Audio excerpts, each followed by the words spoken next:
Tell me what you think, Yorkie. You think it's terrible? Is it horrible?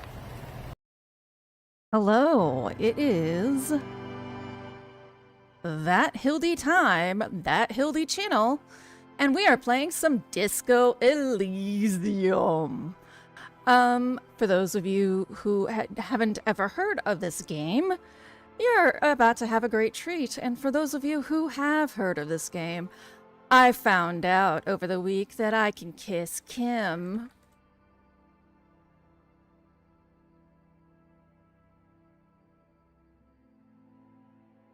My life is very good right now. I have found a goal in this game. And I will pursue it with great urgency. Happy Gay Month, everyone! Some basic ass news. World burns. We know. So on... Of course. Yeah, you can, I was literally about to talk about this. We have started the alphabet. Once 2064 read-only memories is done, we have spun the letter F, which means we're going to be heading right into Fable, Factorio, Fallout. That's the order of things that will come. Actually, I think Fahrenheit Indigo Prophecy is in there before Fallout. And if you would like to influence what the next letter that is coming up is, you may add weight to a letter by using the channel point thing that EO just did. You can do it up to 5 times a stream. It gives 0.1%. I will stop a letter at 5% weight, but that carries over until the spin it lands on. So if you are hot to trot for the letter R, like EO and Neuro are, it will continue to build up until then. You might say, disco starts with D, Hildy. Yes, it does. It's because Saturday is a very special day. I pick very much games of a certain personality. So today will always be, a little outside the alphabet. And of course, though, we're talking specifically for the headliner mostly, which is Thursday, Friday, Saturday now for the foreseeable future. Like, actually, like, I've decided, I've settled, it's permanent. Let us begin. Oh, congratulations, EO, on getting a job in your field when you're still a Ute. And we'll begin. Tell me what you think, Yorkie. You think it's terrible? Is it horrible? Ostensibly, I have to say for, like, I don't know, prosperity, that I am an 18 plus stream. No, EO is not 18. But just don't tell me. If you don't tell me you're under 18, I don't know. When I was 14, I could have handled the word cunt sideways and forward. And there's no hyper nudity here.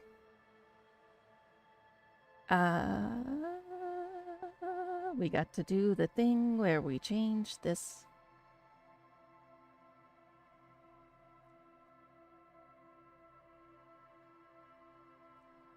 Okily dokily.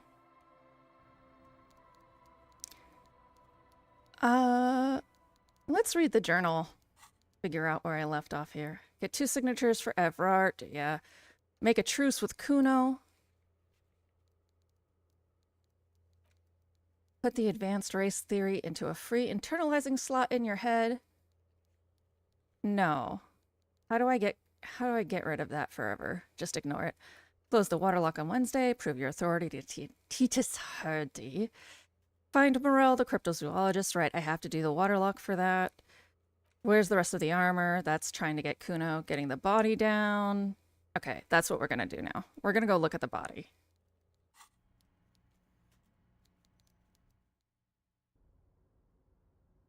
Io says, I'm very much on the side where if you're under 18, you need to disclose that. I agree and disagree. I think that the world is trying to tell people who are capable of discerning what media they need, and can handle that they are incapable of cognitive thought and is infantilizing teenagers to a point where we're gonna have a bunch of teenagers who literally don't know how to live.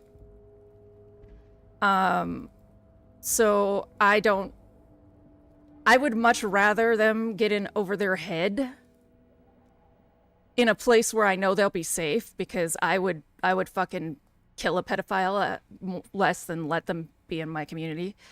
Then not. However, I think there are some circumstances where not admitting your age, especially on the younger side, would be an issue. But so this comes from having substitute taught middle schoolers who asked me questions that were far beyond what the very old men in Congress think that youth can handle, and they weren't even teenagers. And the reason they asked me those questions is because no one else would talk to them about it. So I feel very strongly that it is the responsibility of old-ass people like me, I am 41, to steward and shepherd the major youths as much as we can, and to ignore the censorship points that don't, oh my god, Measurehead.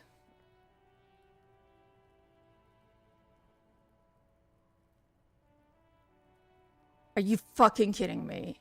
What the fuck is wrong with you? I said get down the body. He rips off the tree branch. What is this? Just trying to like... Oh. In any case. I think that there is also a dangerous world out there, EO. So I'm not entirely... The corpse lies on the ground among the remains of an absolutely demolished pinewood branch. It's gently laid on one side. We're gonna have to do...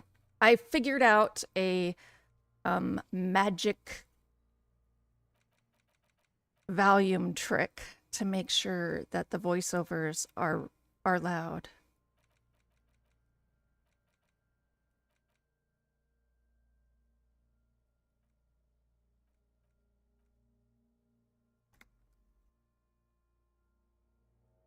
Yes, it is very awkward. I agree.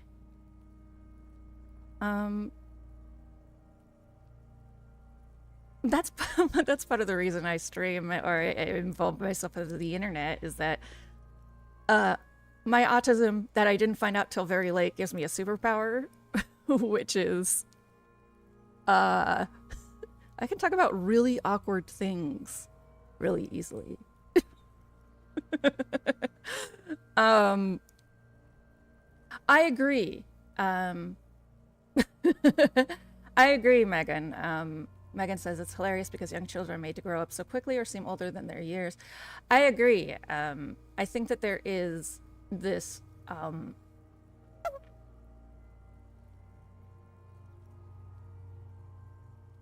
propriety that this prudishness in the neo-Christian world. This is the perfect game for these kinds of conversations, by the way.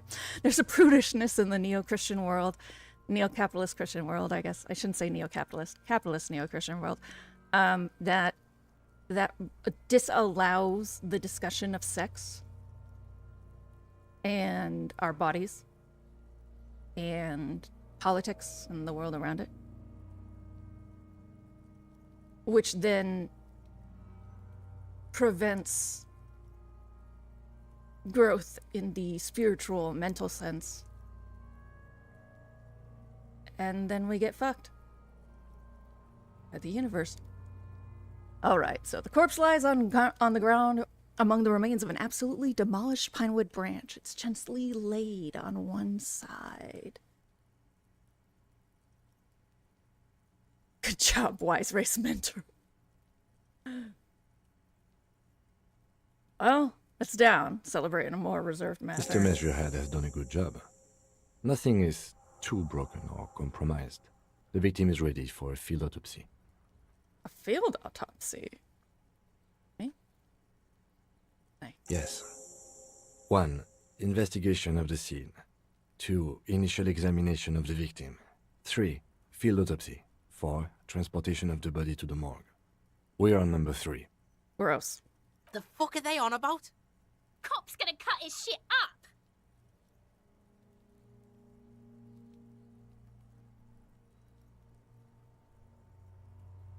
Don't we have someone else for this? A doctor? No, you and I are detectives. The honorary rank of detective signifies our ability to handle the entire incident chain, from autopsy to cleanup to social work, everything. Detectives in this universe have it really, really bad. This is Estonian. It is an Estonian game set in theoretical France in a country called Revachol.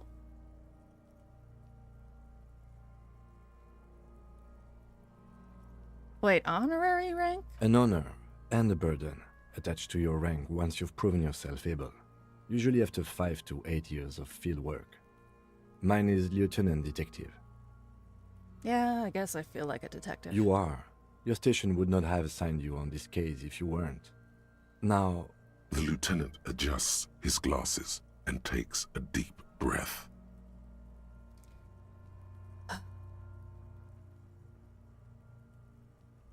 Tell me something, dead man. Shoot, Looney Rooney. Oh yeah, I can talk to the dead.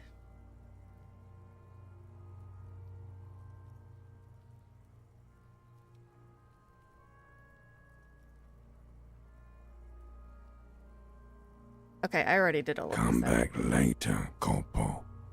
Amuse yourself with my frank manners and my memento mori features. If possible, also, see me in your dreams. First, what exactly is a field autopsy? come on, officer. You know what a field autopsy is. You've done 100 of them. Clap your gloved hands. Let's get in there. No, I don't actually know. Kim, don't you remember I have amnesia? There truly is a time for everything, even for yellow gardening gloves. However, they are lacking hygienically. I suggest you get in there in limited capacity. All right. I'll ask you when I need you to. For the most part, maybe I should handle the contact and you take notes? We just fill this in, right? Show him the red field autopsy form and my ledger of depression. That's right. You knew it because you inspected your ledger. The lieutenant is relieved you know the protocol. Open your ledger at the field autopsy The dead form. man stares in silence as you crack open the ledger. The bright red paper is covered in boxes and lists, describing the condition of his skin and organs in 3 parts. Oh, God. Here we go! Above those, an 11-field info form needs filling out first. It begins with, Assistant. That's you. Right, Harry Dubois. I have figured that out. the corpse is indifferent to your scribblings, just lies there. The next box says, Coroner's case number. KK57-0803.0815. KK equals Kim Kitsuragi. 57 equals Precinct 57, followed by his date 0803 and time of arrival 0815 on the scene. He's indexed the case after himself, not you. Write it Next. down. Name? We've heard the nom de guerre. Lely. It's better than nothing. Write it down. Writing down the nom de guerre. What's next? Date of birth? Nod. NA. Age. Roughly 50. About The 50. corpse looks ageless, like meat on a hook. Race. Mondial. Write it The down. pudgy mess of curdled meat looks neither mondial nor anything other. Curdled meat. Sex. Fucky, fucky! The little monster exclaims energetically. Male. Male. Pigs can have sex. Right, Nor male. does he I'm look focused. male, Focused. with his pregnant belly and indistinguishable face. Date of death. We're still going with March 4th. 50. What else? 9. Body identified by is non-applicable. 10. Case number is the same as the coroner's case. He's looking over my shoulder. I love when you're close, Kim. KK 57 0503 0815 listens motionless, with the cargo belt still around his neck. Only one box remains. Evidence of treatment. None. At least not after the initial examination. A strange word. Treatment. What exactly is treatment? Interfering with the body's position or wounds post-mortem. Ah.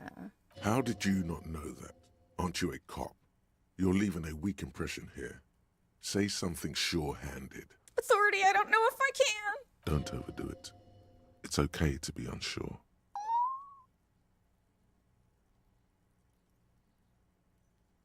I'm not so sure. Didn't the footprints look like he was carried over? They'd have to have incapacitated and carried him over.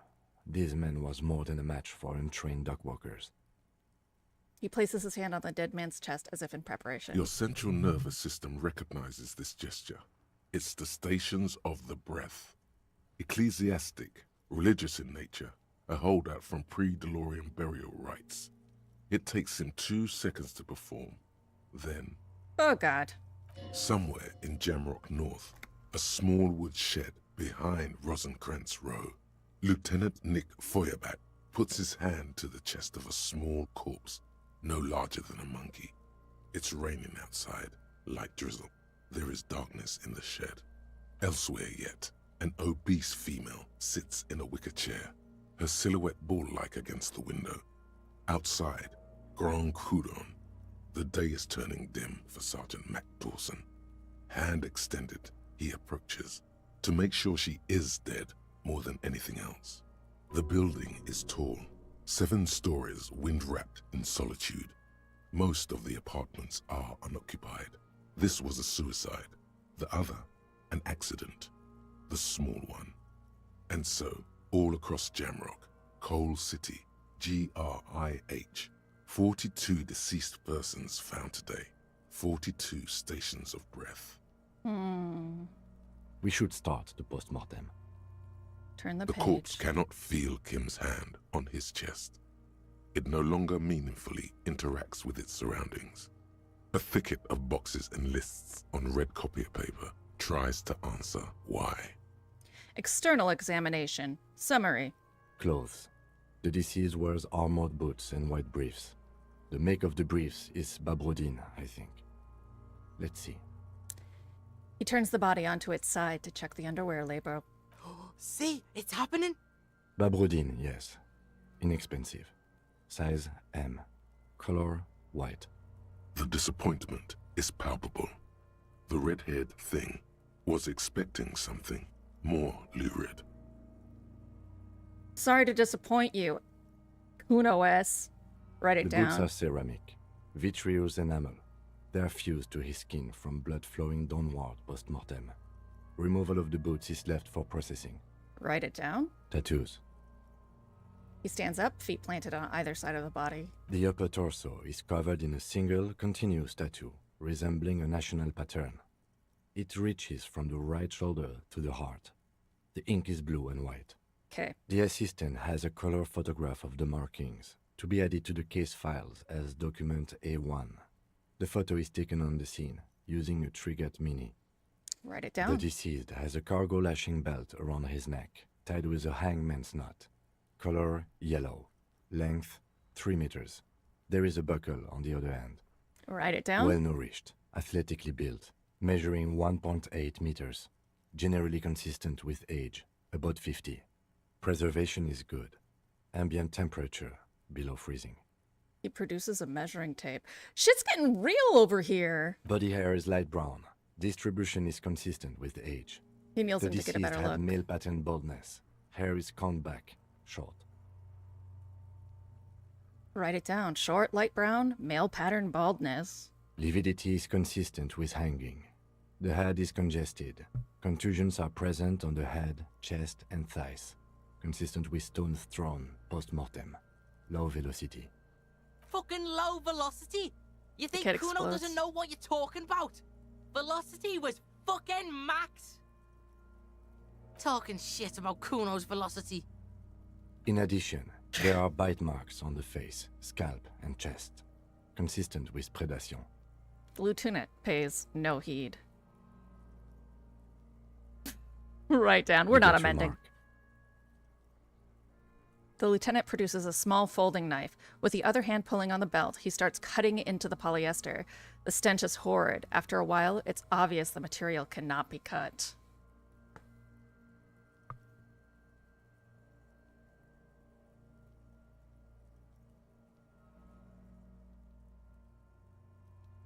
The steel wiring. There's too much of it. We need to remove the belt so we can get to the ligature mark. He concedes, breathless. You got just the right tool for that. The chain cutters. Good thing we got these chain cutters! Pull out the rubber grip cutters. Always good to think ahead. Now, He points to the rope squeezing the dead man's neck. we need to cut the belt to see the ligature mark below. Carefully, with as much precision as you can. I'm gonna fail this roll. I'm just calling it now. Everybody, I am going to fail the roll. See, my pig is gonna fuck his head off. Absolutely! No, he ain't. Your pig's a boring fuck.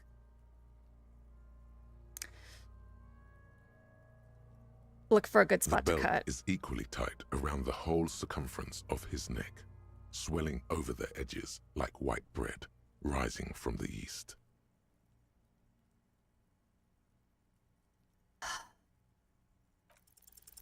After some deliberation, I you didn't cut sink his the head off! cutters into the knot tying the belt together. You squeeze the rubber handles together, sweat forming on your brow. I didn't cut his head off. I didn't do it. I'm so happy. Okay. Ugly duckly. Snap. The knot is slashed.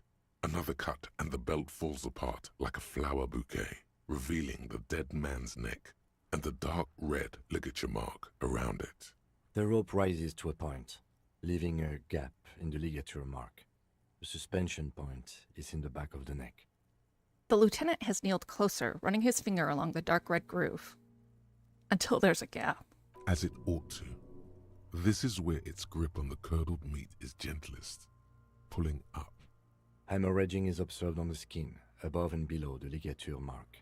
The mark is well pronounced, consistent with a drop from 1 or 1.5 meters. Writing that shit down. Chest is intact, normal contour. Abdomen is protuberant, pelvis intact, genitalia.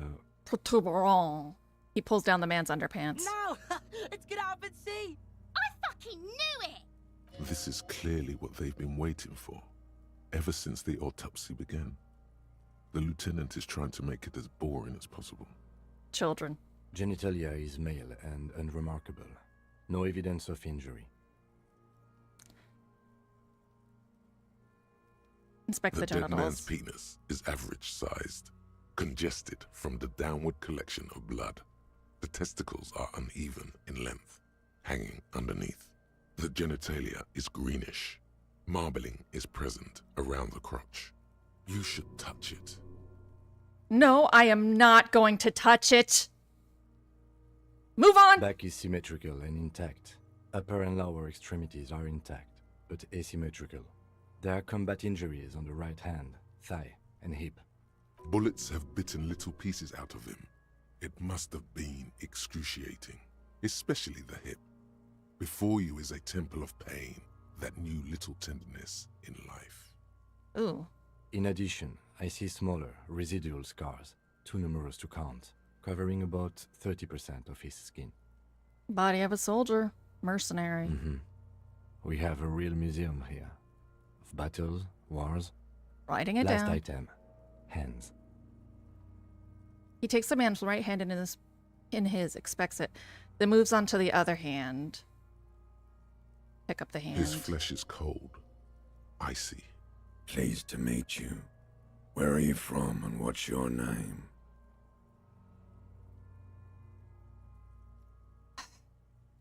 I'm from. I'm only fucking with you. I know where you're from. From Cappadocia. And your name is Il Corbo. What can I do you for, Il Corbo de Cappadocia? The Cop of Copland. Pleasure's all mine. Tell me, are you a temple of pain and a stranger to tenderness? You get me, Kobo. I feel like you were once, for tenderness and kisses yourself, but then shit went south and now you're ahead of even me on the pain front. We should do this more often. Be close like this, I mean. Hands are clean. No sign of injury from struggling. The lieutenant concludes. The demand's fingers slip from your hand, cold and sausage-like.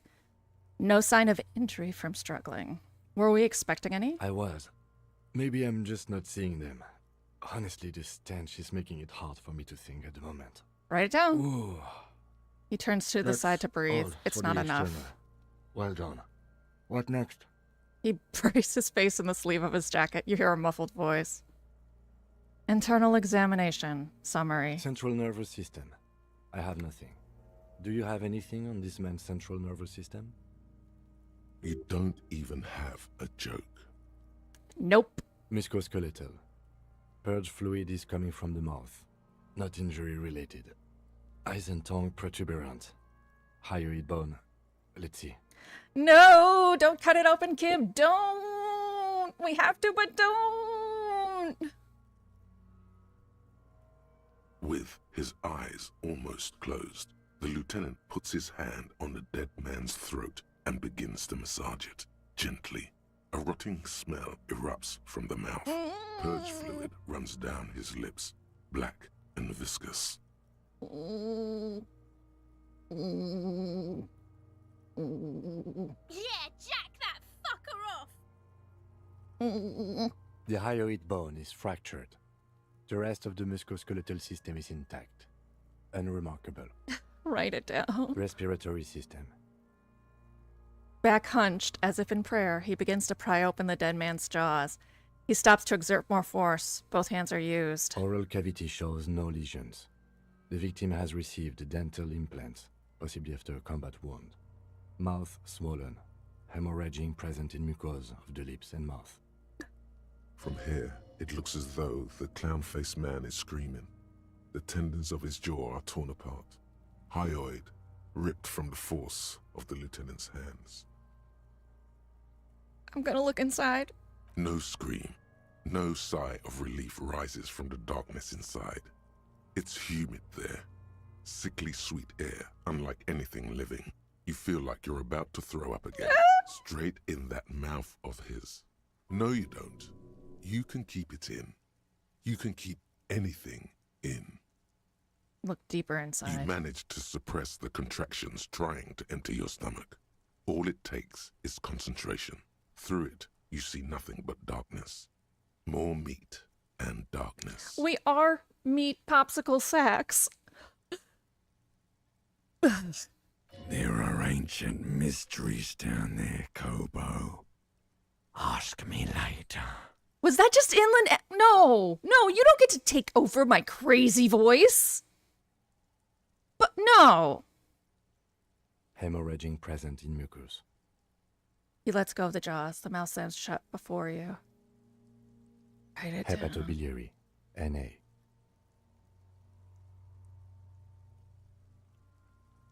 Right, NA. Same for toxicology and serology. NA. Both? Unless you have untapped reservoirs of knowledge there. The completionist in me wonders if there's still something we could still do. Like a toxicology screening. At this stage, I doubt processing will find anything, even if he was brimming with cocaine. But still, you should add a request. Brimming with cocaine. Delicious. Right, NA and add toxicology requested. Cardiovascular. The body exhibits lividity in the lower extremities, feet, hands, and neck. Visually consistent with the hanging. Writing it down. Gastrointestinal. He breathes a sigh of approaching relief. This is the last field on the list. He looks around to the ground, the pool of feces there. This will do.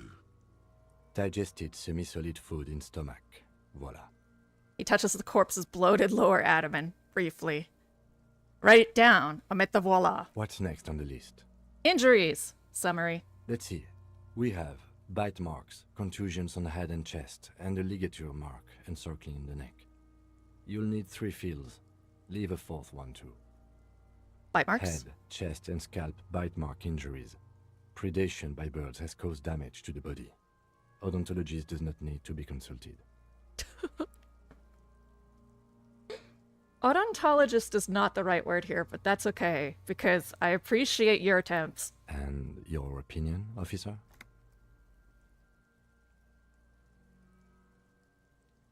Non-fatal. Post-mortem. Agreed. Next injury?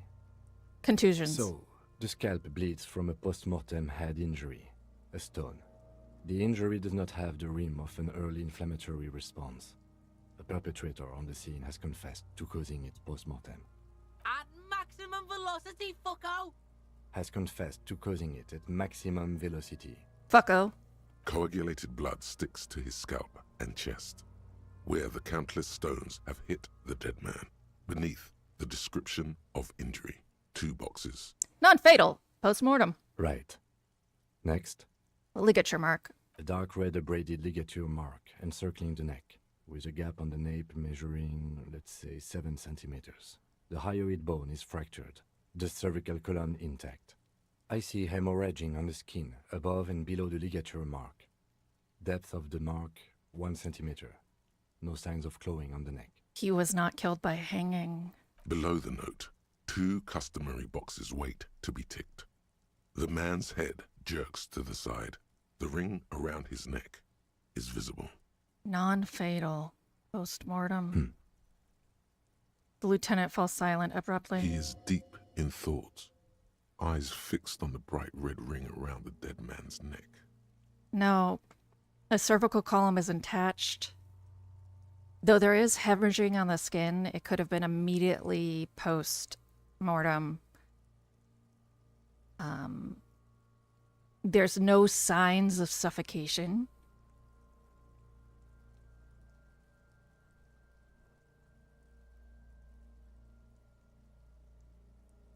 Why do you say that? I'm serious. I don't think this was the injury that killed him. Okay. Why don't you think it was fatal?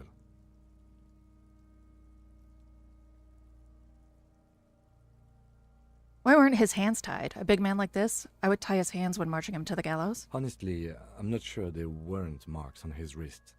That part got blurry for me. The stench. But you are right, I was ready to call this. Now I think we should leave it empty, at least for the time being. Let's wrap this up. I pronounce this field autopsy over. What now? I need a copy of that autopsy form. Then I will drive him to Faubourg Rip out a copy of the autopsy for pages. processing. He looks at the dead man one more time, then at the slip of red paper in his hand, then at the corpse again. He's thinking, did I miss something? You tilt your head, also looking at the corpse. Perception. Legendary. How many toes could you lose before it becomes a major inconvenience? All of them, Shaden. It wouldn't even be a major inconvenience. Though they're technically there for balance, the human body is amazing and adaptive. Shoot, Looney Rooney. Come back later, Corporal.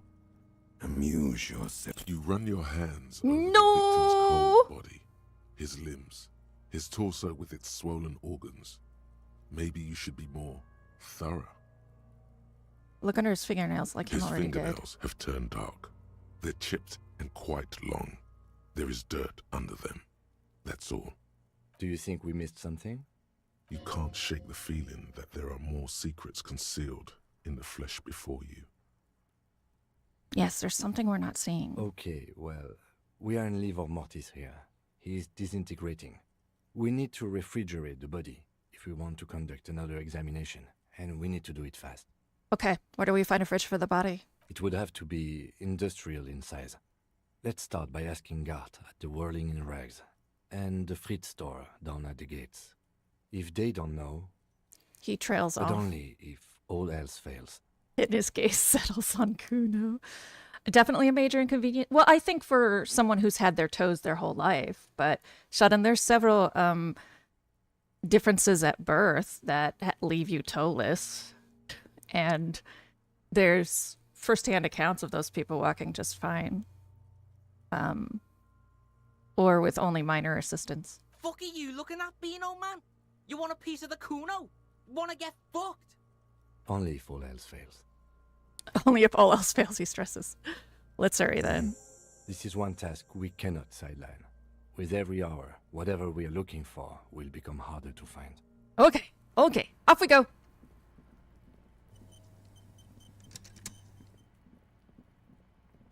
I can't become gay until after 9 o'clock anyway. Let me in. Let me in!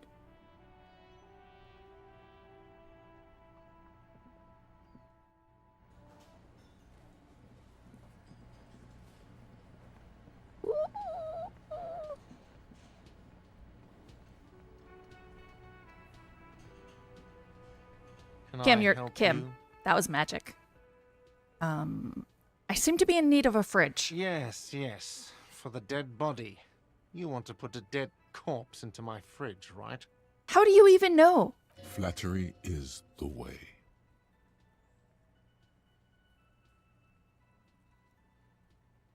Yeah, we've heard you have like a huge fridge, colossal, practically a mausoleum. You've heard wrong. And you're not putting a dead body into my fridge. Damn, I thought the size thing would work. Why? Because this is a culinary establishment, not a morgue. I can't believe you even asked me. It would only be for... Lieutenant, you too? He can't believe it. You're asking too? No. The answer is no. I will not turn this place into some kind of macabre circus. Kim is like...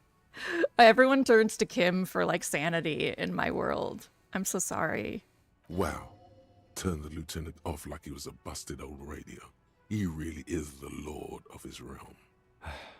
Let's go talk to the Frit clerk. Okay. Succeeded. Succeeded what? About my bill for Got the tonight. 20 real. There you go. Good. You got the room for the night, but remember, you'll need another 20 real tomorrow.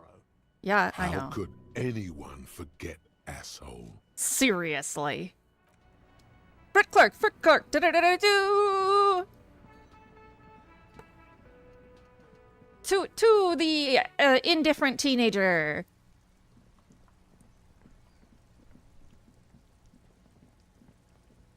See my crowbar? It's a crowbar. Here we go! My dearest, give me your fridge. Is this about the questions again? Because I don't really know anything. Do you have a fridge? Mm-hmm. Right behind you. I need to store a corpse there. You're joking, right? No, I'm not joking. I need to store the corpse of the hanged man in your fridge. Okay. It wouldn't even fit, you know. Now that I'm looking at it, Maybe a glass-doored fridge in a public grocery store isn't the best option for storing a corpse. I guess you're right. Plus, the fridge is too small anyway. Okay. Does Fred have a warehouse? I don't know. This is She important. scrunches up her face. Fine. Frit doesn't have a warehouse. Just a little back room here. Okay? She turns back to her magazine without waiting for you to respond. Okay. We gotta go be pushy shits. We gotta go get that blue door open in the back of the whirling rags. Whirling in rags. It's time!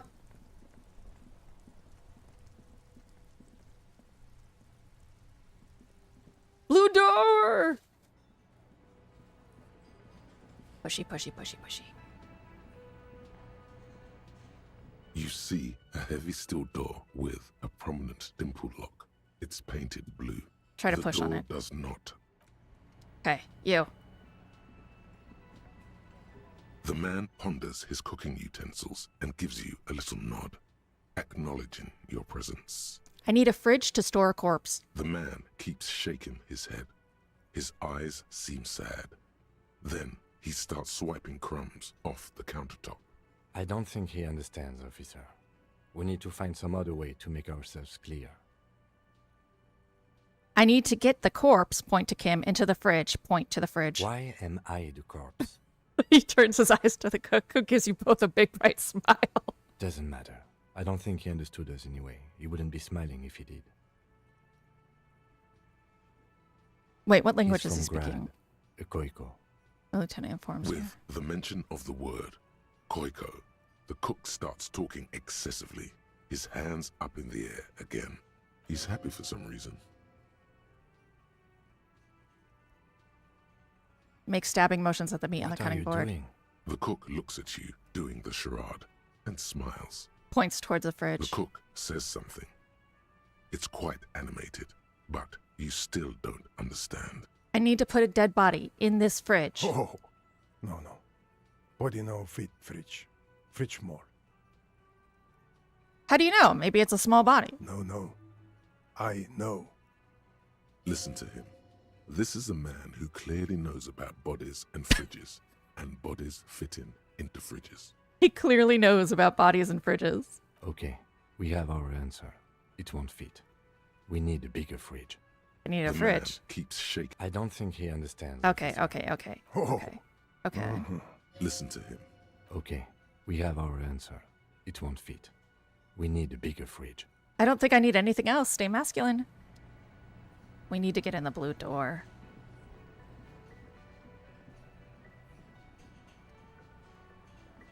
Can I help you? Yes.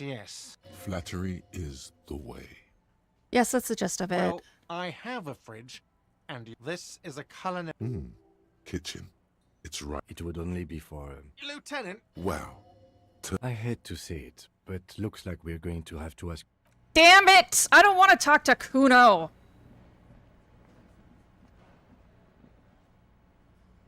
You know a game's well written when a fucking teenager on speed is able to bully you. Alright, Kuno.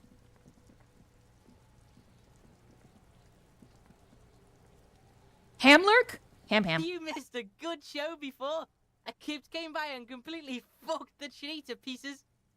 He fucked the tree up! Fucked it good! It was porno! By the way, kipped is a racial slur.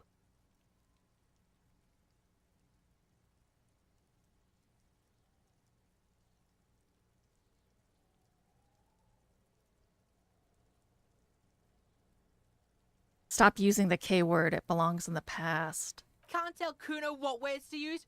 Fucking kipped. He imbues the last syllable with a special kind of joy. What is this, a word museum? You want to belong to a museum, Kuno? With the old people? Fuck you. Kuno says kipped if he wants to. Kuno's dad says kipped all the time. Kipped's a cool word. Kipped, kippity kippty kipped. Kippity kipped, kipped. Kipped. Alright, shut it down, see. The cunt has business to do.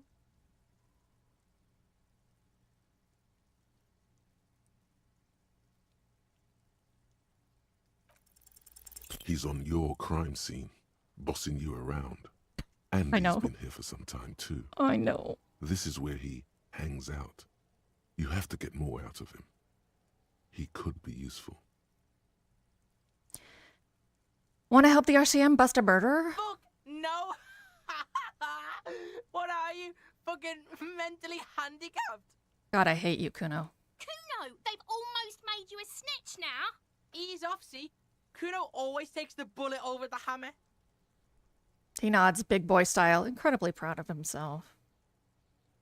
Kuno, I need a fridge to stash the body. For the fuck imp.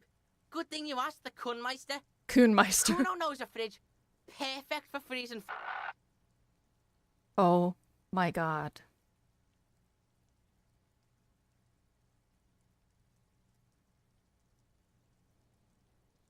I thought you would. Where is it? Bacon Man's in a rush. But what's in it for the Kuno? What's the return on Kuno's investment?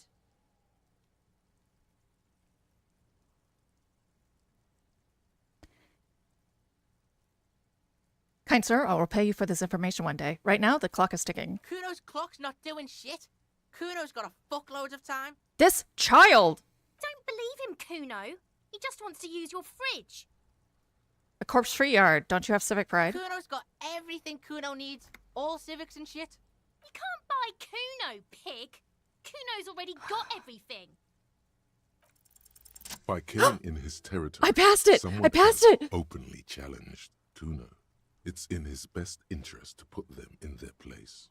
Some arrogant shit thinks he can kill in Kuno's kingdom without asking the Kuno first? That sounds like lawlessness to me. A dark flame smolders in Kuno's eyes as he ponders your argument. Wordless, like kings do. This outlaw's fate is in your hands. Let's make him an example of him. Help me locate him using fridge body technology. Alright, Kuno hears ya. See that shit house over there? He points to the collapsed building with the bookstore. A cold comes over you as you glance behind him at the crumbling colossus there, casting a shadow on you. Yes, I see it. The big tall one behind you. You gotta get in that shit. In there, deep. What do you mean in there, deep? Check the fucking basement, pig. Don't you know anything? Always check the fucking basement, recon style. There's a giant fridge down there. Fucking will fit, no problem. It looks like a white bird or some shit. Try not to piss yourself when you see it. How do I get in the building? Through the bookstore, you gotta beg the book bitch.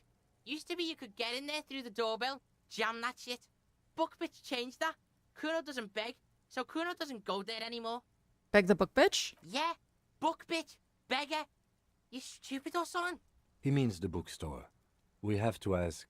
Plaisance. Is the mother of the little girl peddling books on the plaza. We have to ask Plaisance in the store. Okay. See, the cloud gets it. Listen to you, then try again. You didn't hear it from Kuno, pig. But don't forget where you heard it from. Kuno owns you now, pig. You're Kuno's property. Whatever, Kuno S. Okay, I'm off. Kuno doesn't fucking care. Jesus Christ. Kid, you're gonna get yourself killed with your fucking bullshit. Alright. Well. In we go. We didn't beg her, by the way. We just said we don't care. So we're just gonna do that again.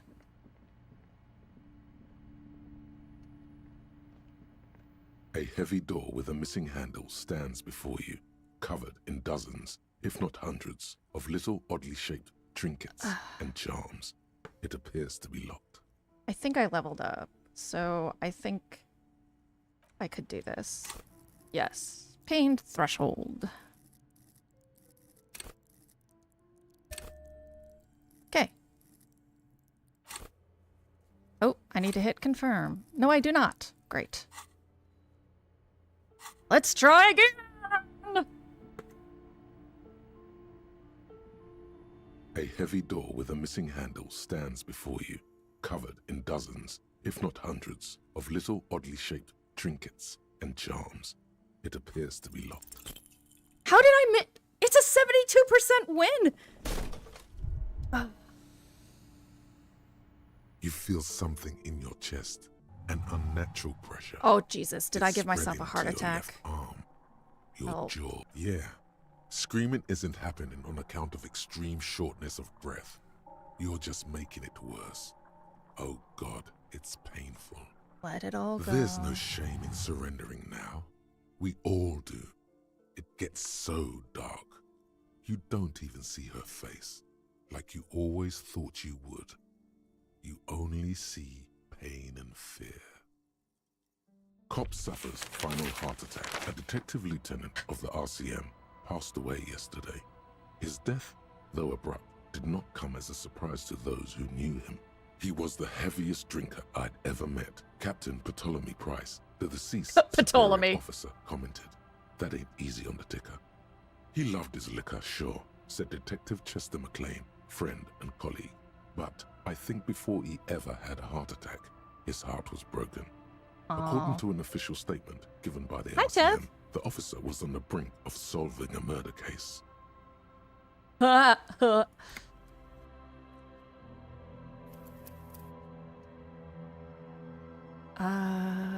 Well, okay. That's like 15 minutes. Okay. We have to find a fridge, I think, is what we determined. So I already know I need to put skills and pain threshold.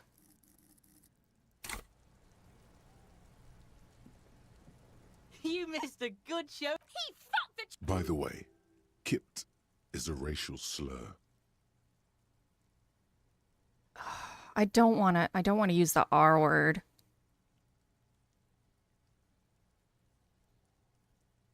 It's like, how do you fight awfulness with awfulness? Tev, how was your dinner? Looked fucking dope. Can't tell Kuno what words to use. Fucking fuck you. Kip. Yeah. Gift. We can try this again Shut it down. and fail. He's on your crime scene, bossing you around. And he's been here for some time too. This is where he hangs out. You have to get more out of him. He could be useful. Think you can turn, I guess I'll try this. It's not gonna work. Kuno, listen, I know this boundary pushing thing is new to you, but it's old news for us grown-ups. Get your snout out of Kuno's ass. Kuno knows how hard Kuno pushes it. Kuno pushes it hard level. You should give up, Popo, or the Kun will keep fucking it out of you. You okay, Kuno? She looks worried. The coon has her confused. That went wrong. He took it as a compliment. Then he had a minor seizure. Kuno, I need a fridge to stash the body. For the fuck imp. Good thing you asked the Kunmeister.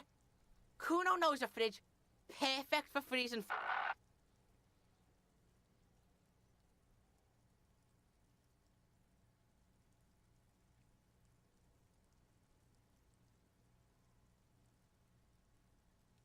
Thought you would. Bacon Man's in a rush. But what's in it for the Kuno? What's the return on Kuno's investment? Kuno's a poor kid from a poor neighborhood. Say your job is on the line. He'll sympathize.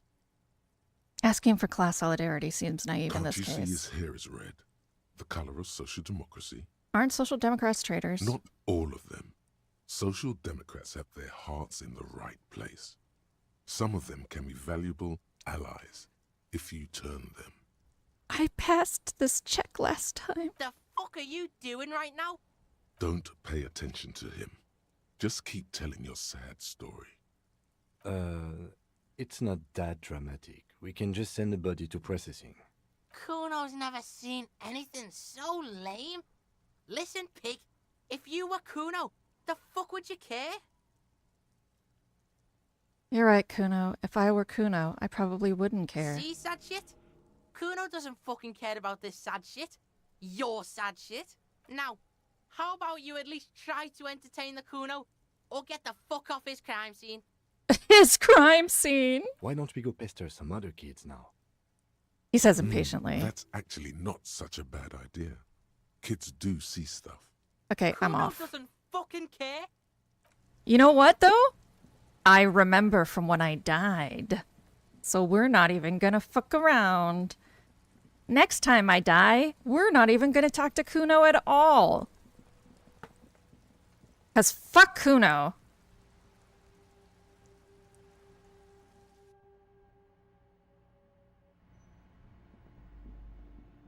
This game is actually best played with controller and mouse. A heavy door with a missing handle stands before Yeah, you, I know. covered in dozens, if not Finally! hundreds, of little oddly shaped trinkets and charms. What, really? I passed it. You feel something in your chest, an unnatural pressure. It's spreading to your left arm, your jaw. Help Yeah. someone. Try Scream, to all remain you conscious. feel is pain. Yeah. Cop suffers final heart attack. Tev, Social Democrats used to be good too, though they're going downhill in the past 20 years, sucking up to the moderates by going toward the center. I know, Tev, it's happening over here too. Anybody who is liberal. You have to, like, to be someone who is remotely democratic in America is like being moderate 20 years ago. Yeah, I know, Two Hit. Oh. I have to heal myself somehow. Inventory. Do I have healing things? Items. Interact. I know I've picked up, like, magnesium and stuff. Where is it?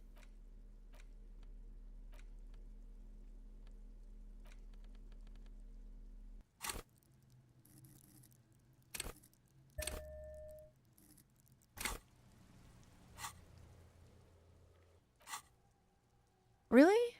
Where's my shit? I didn't use it. Oh, maybe I did. Maybe I just clicked here. Yeah. Ugh.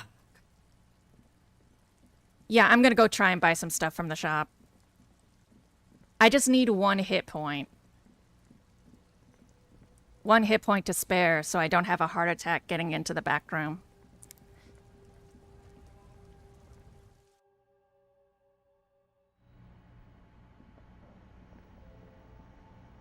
The tear machine stands in the corner. Your bottles clunk into the... Great. To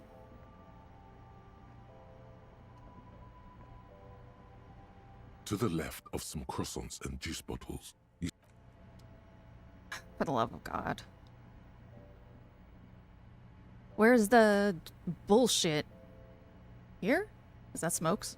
That looks a like colorful smokes. display of cigarettes. There, in that dark green glass. Not right now. Okay. We'll worry about finding... Oh, I have to click on that. There we go. A small cabinet on the wall is filled with various medicine bottles, nasal sprays, and blister packs. Let's go, Okay, Dramine! I hope Saint Baptiste makes you feel better or something. Okay, here. I hope Saint Baptiste makes you feel better or something. To my ear, that sounded like I just need 1 Bitcoin instead of hit point. You know what? 1 Bitcoin would be enough to solve my problems. Okay, let's go. We're not even going to talk to Kuno anymore, because we know where to go. We've gotten that information. It's creepy, but it's true. We're going to go break down this fucking door that's covered in fucking Buddhist anti-demon charms. Okay. We're gonna save. I'm gonna get smart. Bowie. A heavy door with a missing handle stands before you, covered in dozens, if not hundreds, of little oddly shaped trinkets and charms. It appears to be locked. Really? You smash into the wood and see a small crack appear on the door frame. It's going to take 1 more try to break through to the other side. But you've done it. You're not thinking of trying again, are you? Smash into the door again. Wordless.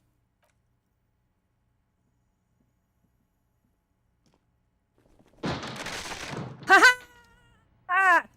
Also, two-hit, yes. I remember those days when you could just, like, it was so weird how much you could buy when you could buy. The bull! I don't think I can do this. A barbell lies on the floor. The color has worn off its weight plates. It's 60 kilograms. Your triceps hum at the sight of these weights. Show the world what kind of beast it's dealing with. Lift them. There are no collars on the barbell. This is a safety hazard.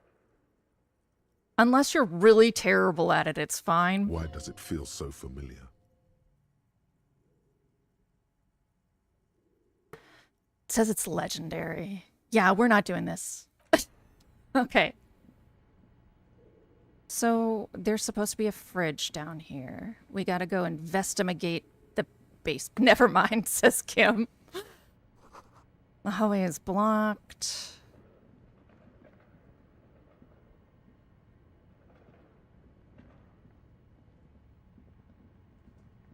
I got that book, How They Caught the Silk Road Guy. They caught him because they already had the key. Onion routing was designed by the Navy. Of course they knew how to crack it. That was a net loss, really. The markets got more dangerous. It became more risky for people. It was. Yeah. Worn out wall bars. The poster says, Citius Fortis, the rest is worn off.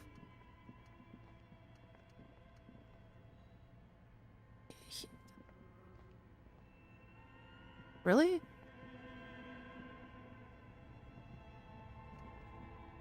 Am I missing something? Is this not where Kuno suggested I go? Did I just hurt the shit out of myself for literally nothing? Okay. We broke the door.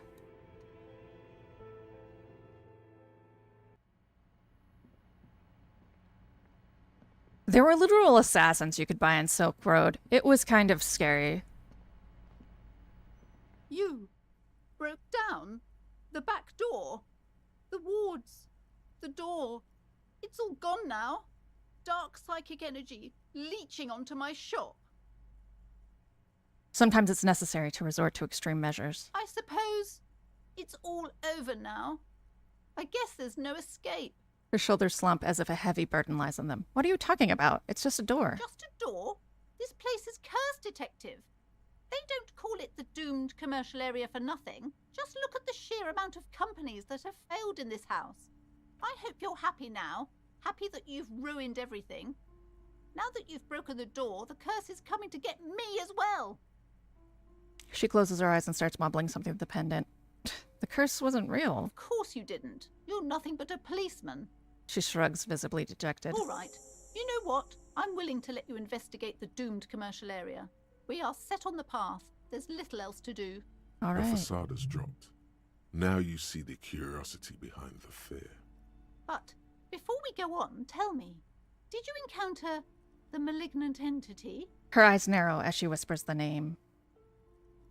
The entity? No, I don't think so. Yes, the malignant entity that lives inside the chimney. It takes the shape of a woman, a witch probably. I've suspected that she knows more about the curse than she lets on ever since I first saw her. Based on the book, they were lucky they got his laptop before he closed it. If it had closed, it would have locked up. All the stuff I saw on Silk Road were bulk quantities. It would have been a pain in the ass, if not possible, to get a conviction. They knew who he was for a long time. So, there were several categories to Silk Road, and one of them was people for hire. I had been told by a friend that Silk Road allowed you to hire assassins, and I was like, that's some anime bullshit. And then I went and looked at it and found it. Chimney, the passage between heaven and hell. Of course, it all makes sense. Yes, that chimney is part of the building's central furnace, and it's enormous. She has barricaded herself behind some metal security curtains. God knows what she's doing there. Some unnatural magic, I assume. You should go find the entity and ask what happened to all the companies in the building. And do return to me after you've talked to it. I'm quite anxious to know what she has to say about the curse. I don't have time for questions. I'll ask later. So, she said she'll let me investigate. Does that mean I can go in here now? An old call box with a matrix of push buttons lists all the companies in the East Delta Commerce Center. East Delta Commerce Center? This must be the name of the doomed commercial area.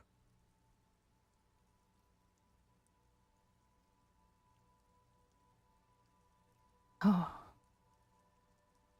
Yeah, Artemiteps. All you hear is static, but no one answers the call. You ring the doorbell. Just seeing the words Andro Orlando gets your hackles up. Its very existence is a threat to your masculinity, to say nothing of your hair. Nothing happens after you ring the doorbell. They don't want to talk to you. Silence. No one answers your call. Silence. No one answers the doorbell. Silence. No one's... You hear static from the intercom speaker. It sounds as if someone has picked up the receiver, but isn't saying anything. Is anyone there? Yes, hello. This is Tricentennial Electric. This is a woman's voice crackling and fragile through the static. Have you come to place an order? Yes, I've come to place an order. My God. The lieutenant exchanges a look with you. Sorry? It's you. My God. I didn't think I would hear your voice here. It's a woman, and she knows you. Your heart beats faster. No, something's wrong here. Are you sure she's talking to you? Yes, it's me. Here I am, crawling back into your life. Michelle, just please. She stops, and you can hear her breathe heavily, her breath distorted by ancient static. Sounds like a ghost. Wind blows through your clothes, and you feel detached from your surroundings. Inside the building, a cold memory hangs. Why did you even call? I don't understand. You've been gone for months. I thought you didn't care. Of course I care. It's just that I've been going through some tough times. Ever since I came to work here, it's been different. As if my mind's been wiped clean. A spot of static overrides her words. When she speaks again, it sounds like she's submerged. It's so nice. It's so nice to be able to finally forget. Listen, I'm gonna hang up now. She sounds like she's about to cry. The cold is deep under your skin, as if you were talking to someone who's 100 years away. Somewhere inside the building, water is flooding the cellar floor. Hang up the call. You press the number sign on the keypad that terminates the call. 12 name cards on the call box read. An off-key melody starts playing after you ring the doorbell. Then a woman picks up the receiver. Kuno, please stop calling here. Grown-ups don't have time for your stupid games. Plaisance, it's me. I'm investigating the doomed commercial area, just like we discussed. Oh, I'm sorry, officer. I thought you were... There's a spot of static that overrides her words. But the doorbell is broken, and the bookstore shouldn't even be on the list anymore. So I can't help you. Please don't call here again. Thanks. A single beep indicates that the line has gone dead. Okay, so then how do I get the fuck in? You ring the doorbell, but nothing happens. You wait for a minute or two, but all you get from the call box is silence. No one. Looks like someone has melted half the plastic off with a lighter. The doorbell doesn't work anymore. This button looks new, but This button looks new. It's probably not connected yet. All right.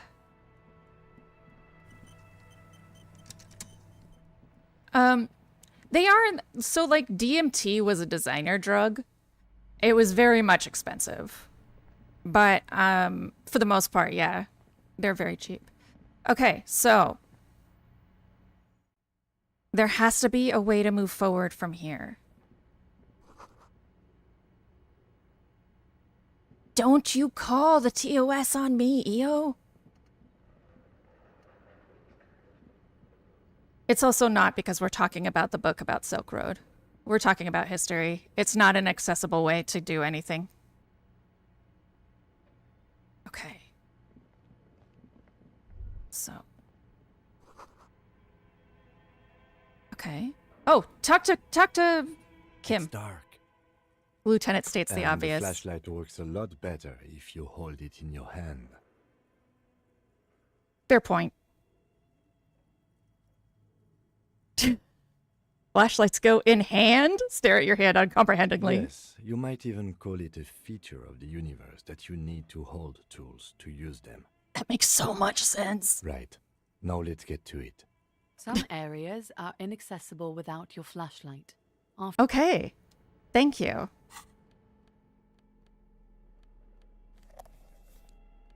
Okay.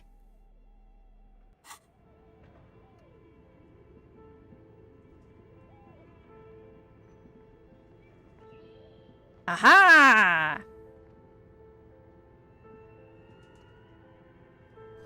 Wild animals stare at you in the dark, stuffed and mounted. Okay. A large demijohn full of strange... Okay, I don't have time to actually explore. We'll do that later. I have got to get to the fridge.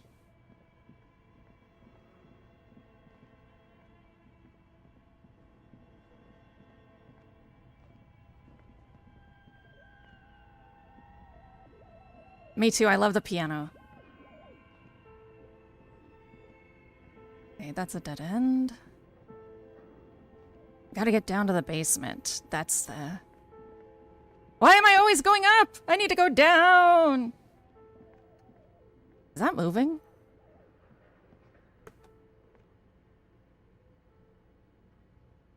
No, they're boots.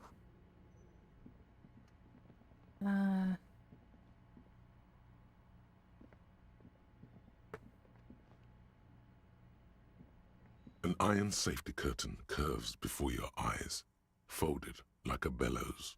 It covers half the room, blocking the way into a colossal industrial chimney. This must be where the entity lives. What an odd thing to do. Nothing happens. Okay, we're again. We are here for the fridge. We are here for the fridge. Okay. Fridge.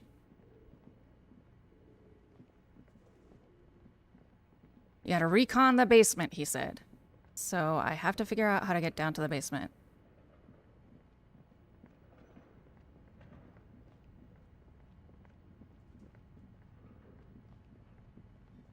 This is not this is not handy. It's not helpful.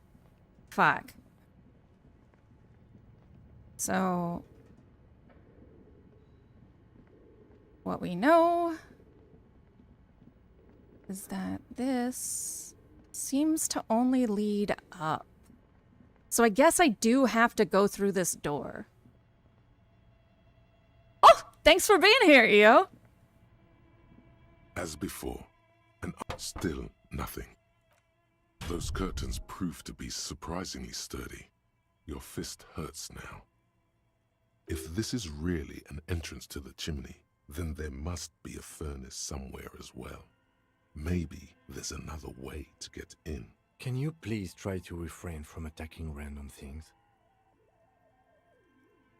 I can try. Thanks. In any case, there's no way we can get in right now. Let's investigate further.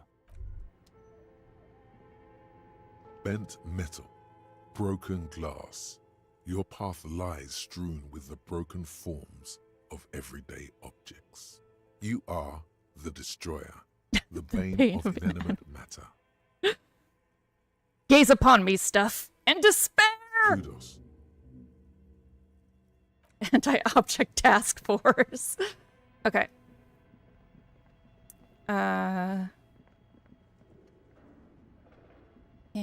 There must be a furnace or something, they said. So... That's a pretty cool picture. Your flashlight slides over an old green chalkboard covered in scribbles, sketches, and schemes like some ancient cave mural. Some of the writing has faded with age, but you can still make out sections here and there. Inspect the drawings. These lithe, pointy-eared creatures appear to be different types of welkins. You make out autumnal candle welkins casting wax-based magic. Translucent welkins with organs shining under their skin, and even ether welkins hailing from the vast emptiness of sidereal space. Who are all those creatures? Fantasies of a tortured, feverish mind? Or this world's D&D? One of the welkins, towering among the rest, appears to be different, however. Examine the welkin. This is important. It's Vara Hamira, a high welkin, his face white and scarred like cracked marble. This is clearly a Welkin supremacist. The note says, all non-Welkin races will be purged. The Haldor, the Twarg, the humans, and even headless men, all of them, purged. Imagine a world filled only with Welkin, Green Welkin, Dread Welkin, and the High Welkin to rule them all. An inordinate amount of time has gone into drawing these little Welkin creatures. One of them is a Welkin supremacist. Political commentary. That one has a great beard, too. The lieutenant nods at the Welkin's facial hair. Why would anyone spend so much time on this? Some people really like building a world, I think. Even if it's just for a game. Who are these creatures? Who drew them? Are they real? I have so many questions. This looks like concept art for a project. It's not really real. Oh, right. Just look at those details. So much effort. And for what? All gone. Inspect The the notes. handwriting is only partly legible, but you can still make out 3 slogans. Call in, tune out, Wirral untethered, and Heat Death of the Universe. Outside, a cold wind wraps the building in its bosom. Snowflakes in the wind. An old woman passes what the locals call the doomed commercial area. She tries hard not to look at the bookstore windows. It's unwise. Inspect The the photo photos. collage depicts barren, icy landscapes wrapped in perpetual night. You see permafrost and glacial landforms, dead trees grown in under the snow. Entire oceans have been frozen from shore to shore. There are pictures of settlements on dried-up riverbeds, abandoned in a storm. Animal corpses in the dark, carcasses and bones. You see primitive oil rigs built into glaciers, boreal dvorg, yurts under the snow, great mammoth-like beasts of burden. Albeit dark and cold, this vision also feels cozy in its own way, like eggnog or morphine. Or morphine! A much-needed respite from our own world. A pinned postcard reads, "The heat death scenario. A desperate fight for geothermal energy engulfs the world as Wirral becomes untethered from its sun, drifting through the universe." Inspect the schedule. This is a monthly calendar from the year 50. Cryptic words like sprint, daily minimi, and GPI span the marker-drawn grid, the grand scheme of production and money. Keep reading. What happens? As time goes on, the numbers in the boxes grow rarer and rarer. The board becomes an empty snowfield in the final days. Only failure and regret dwell in this region. Looks like they didn't make it. Lieutenant looks at the frigid ice field of A nothingness. note in the bottom left corner of the chalkboard says, "See the prod schedule filament for details."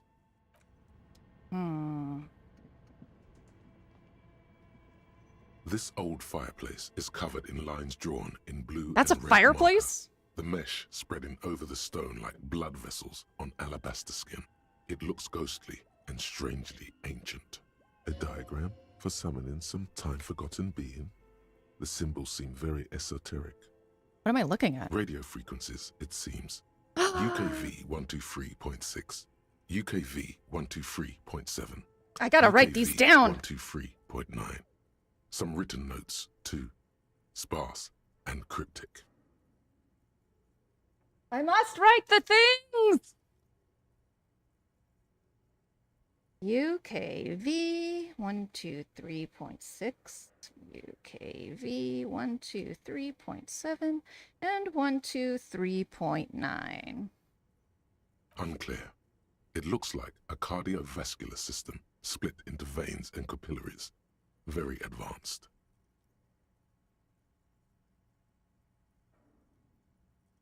Of course, narrow your eyes. The anatomy of the curse. Perhaps. The web is comprised of radio stations, all lead back to one red heart, titled the Game Master Frequency. A note says, this one can listen in on any station it wants. This is for a LARP. I love this. Looks like a surveillance program. Wait, who's the game master? Someone very important. The leader of a massive on-air game built by these people. If it's a game, then who's playing? Whoever decides to call in to a call-in station, it looks like. All of this is gone, left unrealized. There's no way a little basement studio working here could pull anything like this off. My God. It's as if the less money they had, the more ambitious their project became. Why do you say The that? schedule. I know doom when I see it. The company was running out of funding. EO! You should be ashamed, and you will vote next time, correct? Nothing. It's just lines on marble. An echo from times long gone. No one has used the fireplace in ages. Okay. So... Oh, that was a door? Oh, it looks like a polar bear. This is it, the fridge. You see a terrifying ice bear with a strange compartment in its belly. The door is covered in frost, and the bear's eyes are glowing red.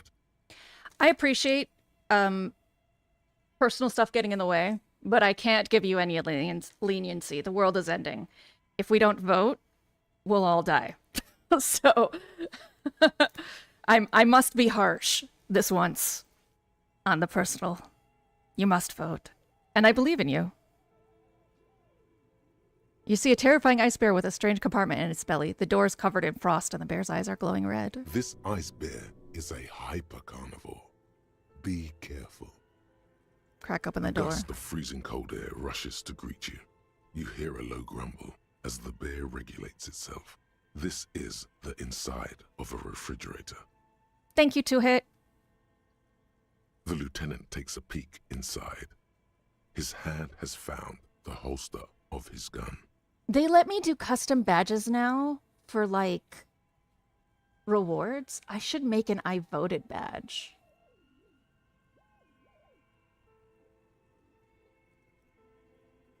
That I just can bestow.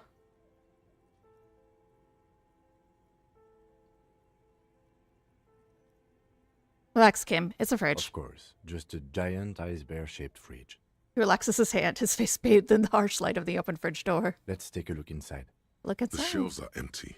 All you see are crumpled ice cream wrappers with the brand name, Revachol Ice City. A handwritten note has been attached to the door. The fridge is huge. We don't have to ask around anymore. It's certainly an eccentric choice, but it is big enough. And cold enough, too. Voting time for Swedes at the 13th of September. Yeah, we had a minor election for all uncontested candidates. So I wrote in random character names for the whole vote. They were literally, it was like for a school board person who got dismissed. Oh, yeah. To hit, I'm in Oregon, and trying to vote was a nightmare. They made me bring like 2 forms of ID, and they were like, we're sorry about this. And I was like, our whole state, we don't even have the infrastructure for in-person voting. We've been only mail-in voting since the 90s.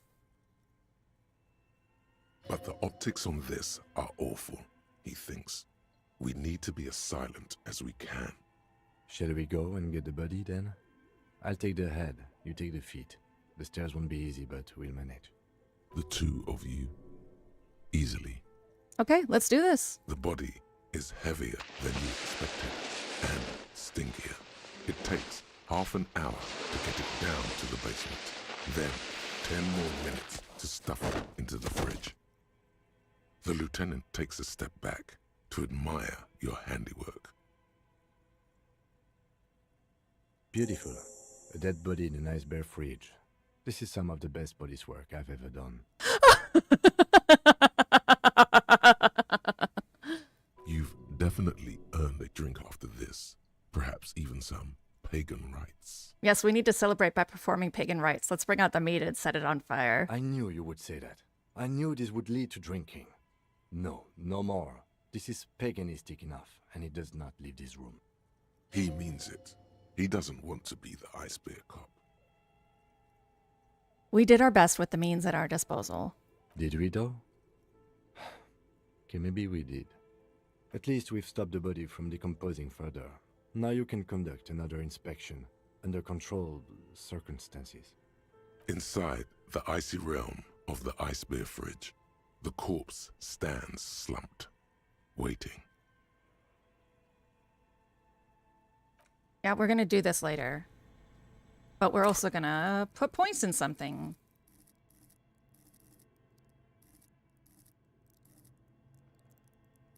I don't like being balanced because it's never interesting.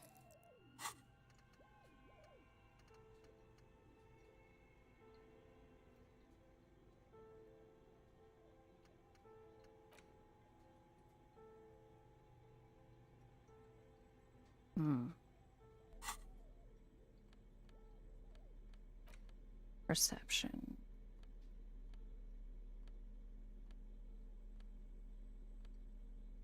Perception.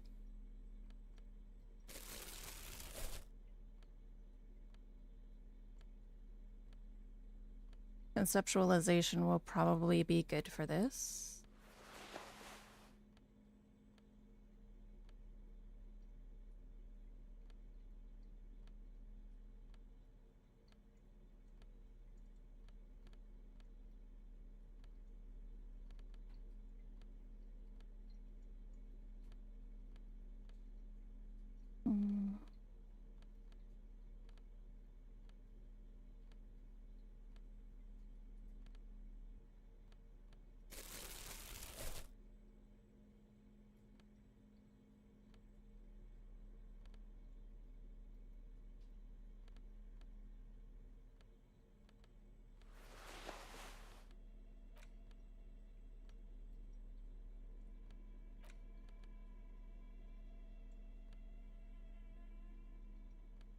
Okay.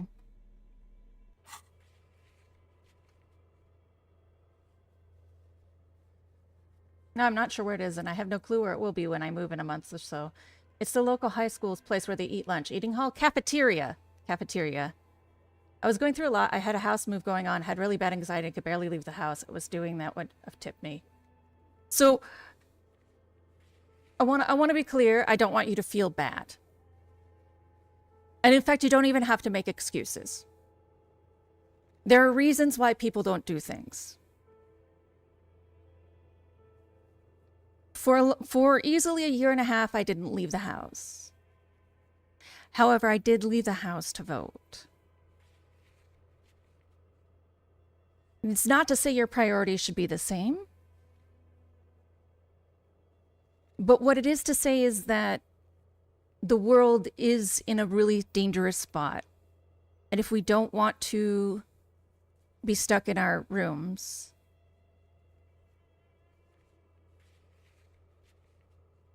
then we do have to find the strength to do it anyway. Like I said, I can't give leniency because voting is the single most important action a human being can do in their life. But I'm not trying to make you feel guilty. I'm only trying to impress how important it is to vote next time. I know, Tev.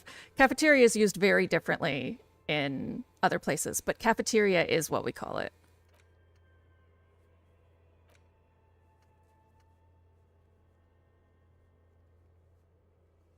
Okay.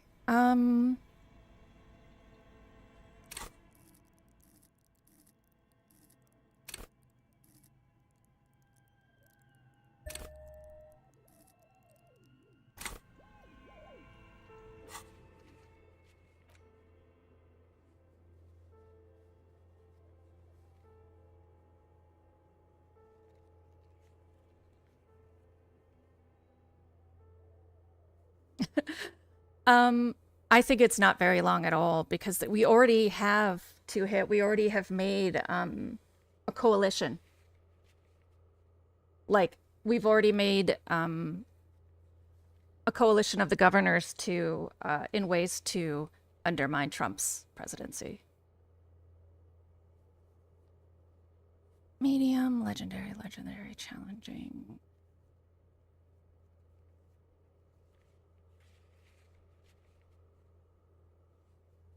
So these are things that I can do again.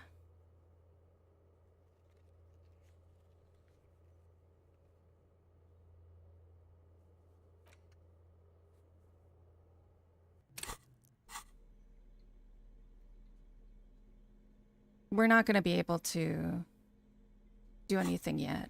I need at least one more point in motorics.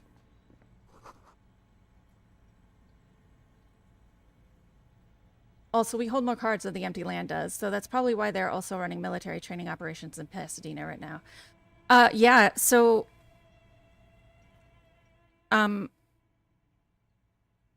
we have had more arrests by unidentified political agents in the Portland area than we did during All Lives, the Black Lives Matter movement, by the All Lives Matter people, which was a moment when Trump was disappearing people into cars. Portland area has been named a direct enemy of the state, of the White House. Yeah, unmarked vans. Yeah, I was living in Portland at the time, and right now I live within an hour of Portland. I've lived in this area for 12 plus years. So that might give you some context, EO, into why I'm so adamant about voting. My COVID vaccine, actually, the first COVID vaccine was canceled because Trump stole it from me, literally. The first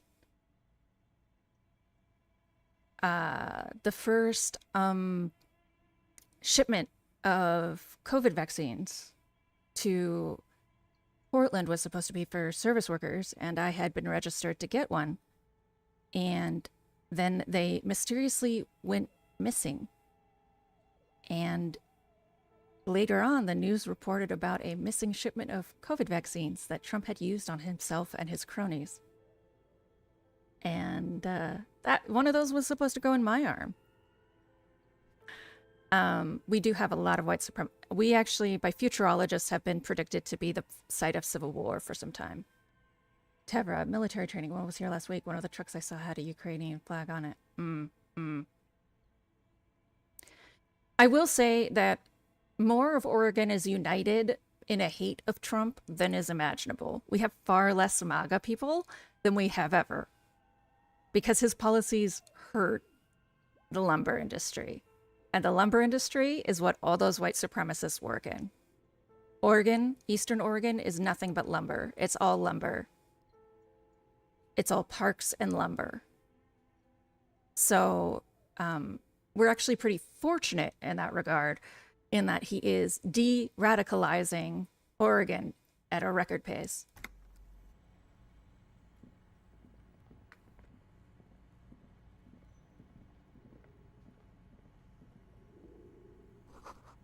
Wall collapsed. A thick layer of coal dust covers the furnace, coloring it pitch black. Looks like this furnace has a face, and it's a face of agony. Look inside the furnace. It's dark and grimy here. In the darkness you can hear chatter. It's coming from above. A voice or several voices talking to each other. near the smoke chamber, upstairs. The echo is so prominent, it's impossible to discern what the voices are saying, or what's producing them. What are you doing? The lieutenant asks when he sees you climb halfway inside the furnace. I'm not sure, Kim, but I think I can hear someone talking upstairs. Wait, really? He looks up at the Maybe ceiling. it's coming from behind those safety curtains we saw upstairs.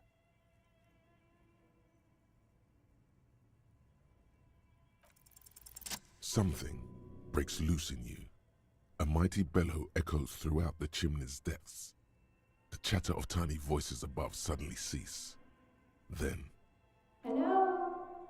You hear a woman's voice answer. you've awakened the entity. Hello, are you there? Speak to me. Hello? Did you say anything? I can't hear you. Please come upstairs. There's a safety curtain on the second floor. I'll open it. You hear a low rumble upstairs. The sound of a curtain being pulled aside. After you, officer.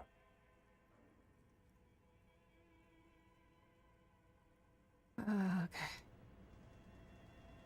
I'm not going to let on to Kim that I actually do believe in this entity. Recognize my controller, goddammit. Fucking fine.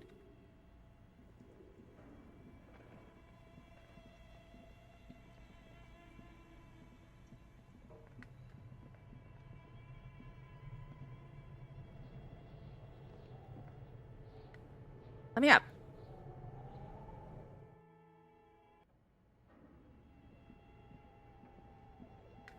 I guess I didn't realize you could walk with WASDA, though. That's helpful.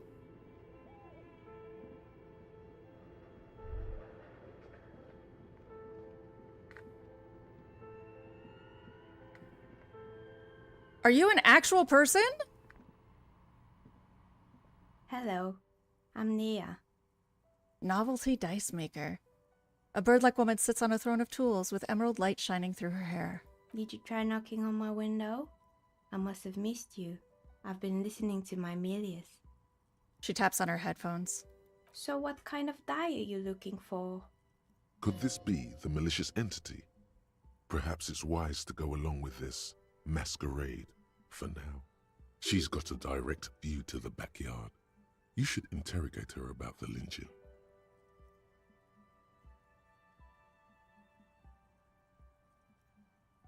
What do you mean by Milius? Yes, Amelia is like a call-in station. You need a two-way radio to access one. That's why I have these. She pats the headphones on the table. Mostly, they just teach you to swear in different languages. But some of the stations can be quite interesting. I was so absorbed, I must have missed you knocking. You must have me confused with someone else. I haven't knocked on your window. Then how did you get inside? By the south entrance? She blinks. You know what? It doesn't even matter. What matters is that you're finally here. Let's talk dice. Did you have something specific in mind? Why are you asking me about dice? I'm a novelty dice maker. She says. Tell me the name of your role-playing system and I'll make the die you need. That's why you're here, yes? Oh my god. This is very sweet. As she speaks, her bone-like fingers fiddle with a ring. Her bones light, but her hands strong.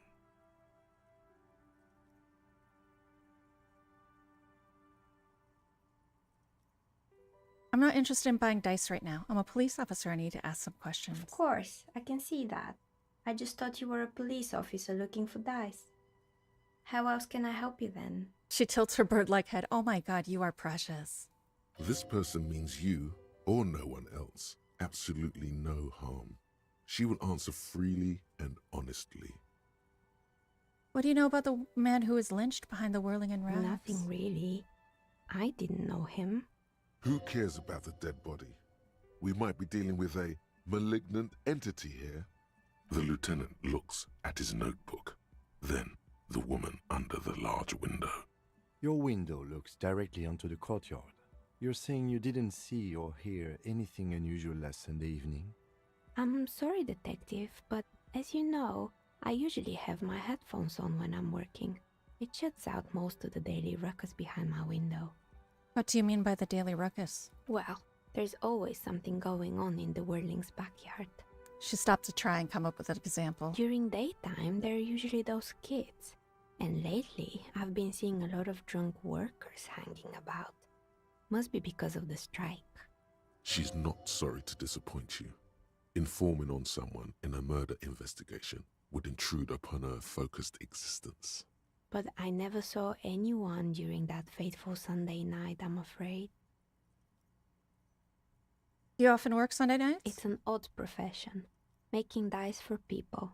But I like it, and I prefer doing this to sitting at home.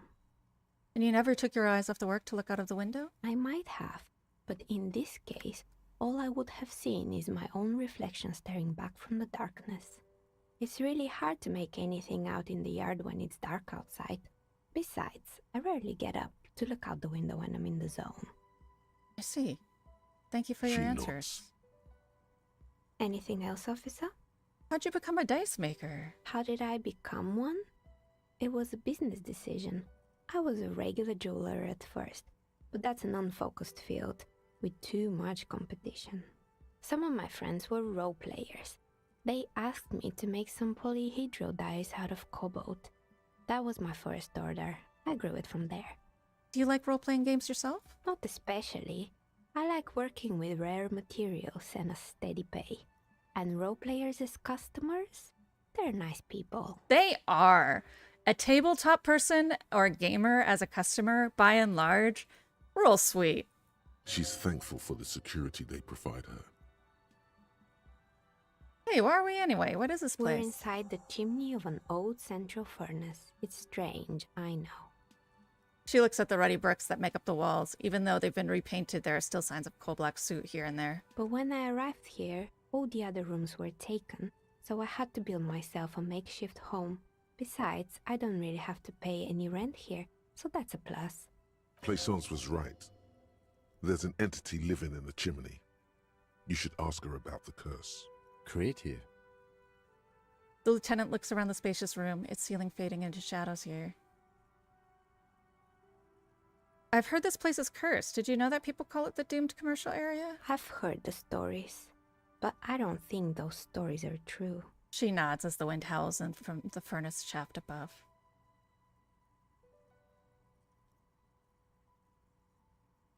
How do you explain what happened to all those companies? It's just capitalism.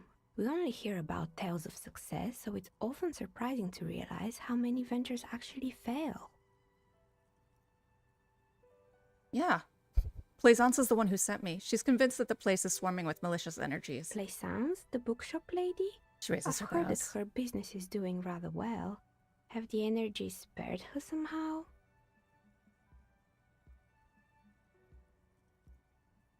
Actually, the bookstore isn't doing that well. There are hardly any customers, and she has to exploit her own daughter to keep the company going. Oh, right. But it's not just the bookstore that's still up and running. What about the whirling in rags? Some people say it's part of the building complex. No, the whirling isn't doing well either. Its waitress just took off, and customers have trouble paying the bills. And then there is me. She sighs, looking at her messy work table. All kinds of tools lie there scattered, from knives to carving files to wire cutters. I've been here for 14 years, selling novelty dice to role-playing enthusiasts. Not exactly a million-real business idea, yet somehow I've survived despite the talk of malicious energies. Strange, isn't it? It's because she's in cahoots with the demons. I'll be the first to admit there are many inconsistencies in this so-called curse. I was just about to ask, what do you think? Do you think the curse is real? She leans forward in her chair to study her face. The jig is up. The she-demon knows She-demon. you've uncovered her true identity. Time has come to face the source. Fear not, for the forces of the universe are supporting you in this psychic quest.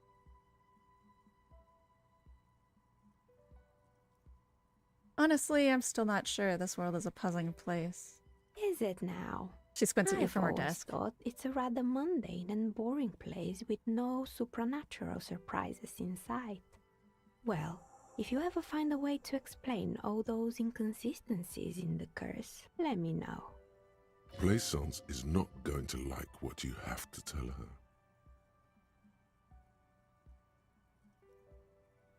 Do you know what happened to the other tenants? More or less. Are you interested in anyone specific? Oh, quite a lot of them spring to mind. There used to be a hair salon here, right? Yes, I think it was called Androgynous Orlando or something similar. They weren't a big hit around here. Turns out that working class men don't like genderless haircuts. They're scared of that word. You wouldn't like it either. The others would laugh at you. It's not about the haircut. It's about the confidence. What's wrong with a bit of experimenting? The customers should have been more I open-minded. guess it just wasn't the time yet. She tucks a strand of hair under the headscarf. What happened to the gym? It wasn't merely a gym, it was Artemitep's boxing club. A community project created to steer at-risk youth away from drugs and crime. And who was Artemitep? A kind man from Zemsk. I heard he had some trouble with the law when he was younger, and that's why he wanted to start the gym, as his way of giving back. Judging from the kids I've met so far, it didn't really work, did it? It didn't. If anything, it made the youth situation in Martinez even worse. At some point, someone started a rumor that the punching bag downstairs was full of amphetamines. You should have known it. It's not really full of that. No one would store their drugs like that. Eventually, the coalition took away the funding and the club went bankrupt. This was a few years ago. It's gotten much more peaceful around the plaza ever since. The cats are following Victor around. He had a headache this morning and he just got out of bed. And the cats are just like, "You're alive and I love you and I love you." What's up with the broken windows? Oh, this one's a mess. There used to be a company that promised to repair windows 24 hours a day. What could go wrong with this one, right? Turns out, the business was actually set up as a front for an illicit group that was producing snuff milius. Who would have guessed? The Welkins! And they never cleaned up the debris either. Now it's just littering the hallway and I have no idea how to get rid of it on my own. What's a snuff milieu? It's a Sub Rosa radio station that broadcasts real murders with real victims. Some people pay good money to get off on it. I mean, I knew what you meant, but... What does she mean, to get off on it? I know what it means. Don't worry, the ICP has a separate division that deals exclusively with unlicensed sub-roses. This isn't our problem. Once I'm done talking with her, I'll go check the bag to hit. Good luck with that. It's not easy catching those perpetrators. There was a terrifying taxidermied bear in the cellar. Oh boy, the fabled Revachol ICT. You're in for a treat here. She smiles and leans close, her hands on her knees, like a stand-up comedian ready to tell a story. The place was owned by two guys who had some rather innovative ideas about marketing. The bear was one of them. Now ask me about their other ideas. All right, what about the other ideas? There was really just one. And it involved picking out the prettiest girls in the neighborhood and paying them 20 cents per hour to man the booth. Oh! And by man the booth, I mean slump behind the counter with a face that could maim you if you ever dared to disturb their bored magazine browsing. She leans back, disapproving. Sounds like she really didn't like those girls.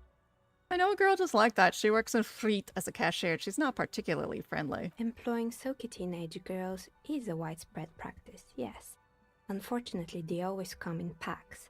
I'm talking about acne-ridden girlfriends and gorilla-like boyfriends loitering near the shop. At least that's what happened with Revachol ICT. And they already had the bear. She closes her eyes as if remembering something painful. What about the bear? The bear. She repeats, pressing thumbs into her temples like trying to suppress a headache. It didn't work out? Of course not. The bear was terrifying. No one wants ice cream guarded by a hostile apex predator. To make matters worse, the fridge didn't work too well either, and half the ice cream came out malformed and partially melted. Eventually, Revachol ICT lost the price war to its rival, Class A 5000. Class A 5000 sold caramel sundaes for only 5 cents a piece, out of regular fridges.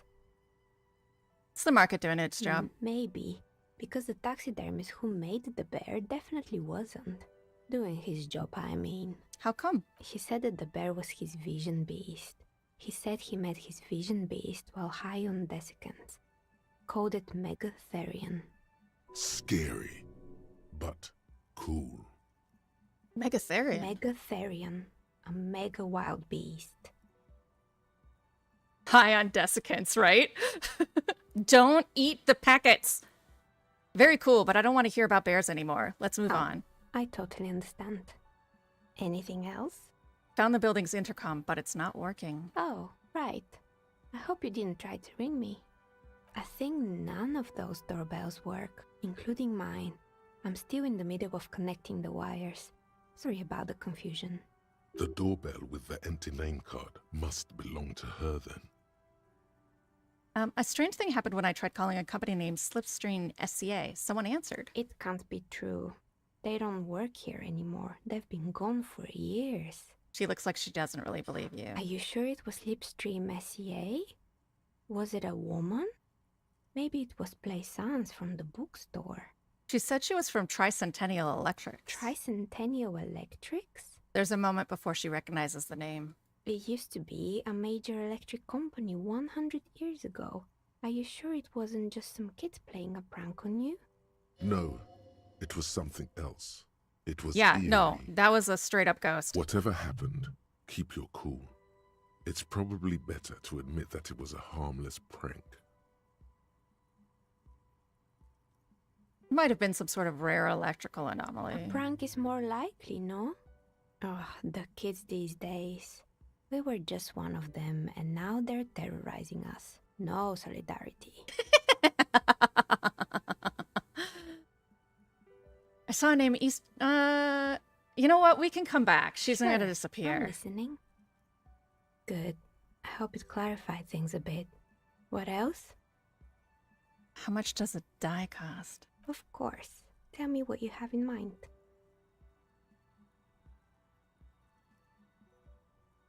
Do you know the Viral Untethered setting? Ah, yes. Fortress accident. It's too bad they never finished their game.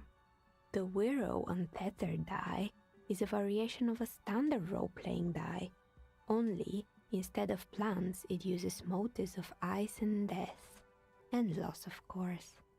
I'm thinking something made from alligator jawbone, cast in black resin. The reptile bone is as white as ice and dead as, well, death. For 7 real, I could have it ready in 8 hours. Order the die. Great. See you in 8 hours then. Was there anything else? You feel nothing. If anything, it's uncomfortably warm. Leave it at She that. has begun to idly clean one of her carving tools with a dirty kerchief. The tool's sharp edge shining in the light of her desk lamp. Leave.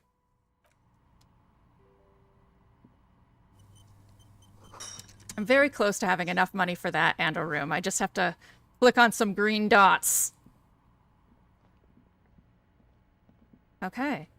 I love everything about her too. She's so down to earth, but she's so just willing to enjoy life. I love her. Naked mannequin torso. Blue velvet, soft to the touch, moth bitten. That's the ateliers. Skis with slipstream printed on the laminated top layer. Steel rotor blades bearing a slipstream logo. Production schedule, filament memory. Oh. Okay. Is this Emma's atelier? Yeah. But where are the clothes it used to display?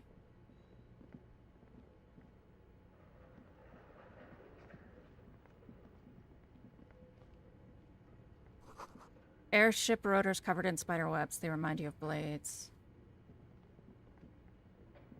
Okay. Let's go check that punching bag, just to be sure. Oh, I can't. Damn. Smells like leather and sweat. Okay. It's time to go see the man who's smoking. But I desperately need water and a small snack. I will be back.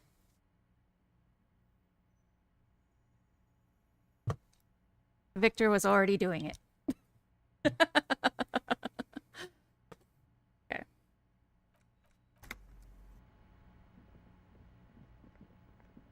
It's time to go become gay, everyone. Moment we've all been waiting for. JK, I've always been gay. Okay. So this guy, to get to him... I can go in here now, I think. No, I can't. This is the wrong way.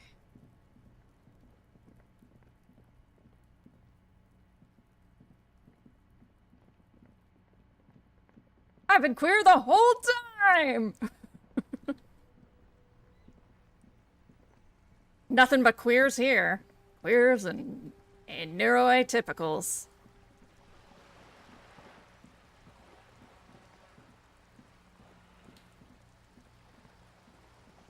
Ooh, I can't wait to give them the bool, too. It'll be nice to just finish that quest. Right. Here. And then I need to go out to the other balcony. Iced tea!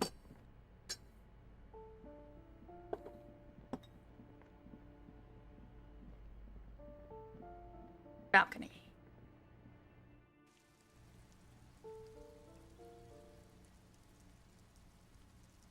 And then I need to dig around for like, I don't know. Looks like 20 minutes.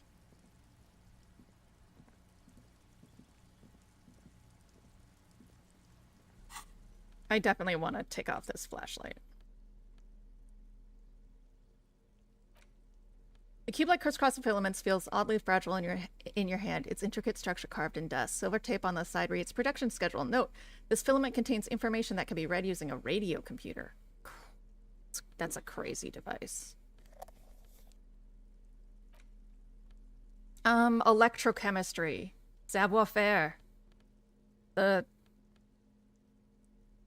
Go to party planet, love and be loved by drugs. Savoir-faire. Sneak under their noses, stun with immense panache.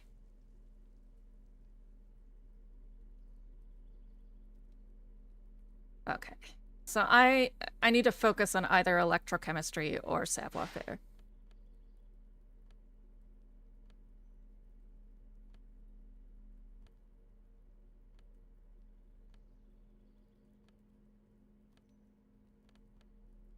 Composure, -1 savoir-faire, electrochemistry, Inland Empire. Composure.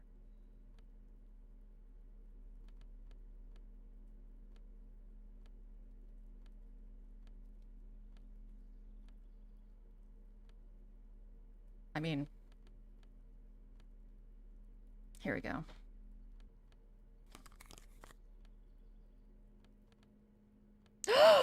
Oh my god, there's so many snacks. I was brought Sloppy Joes. Sloppy sunny side up.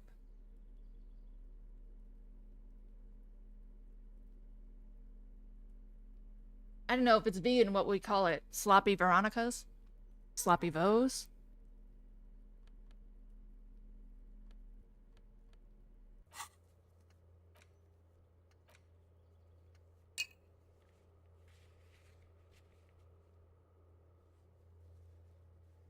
Okay.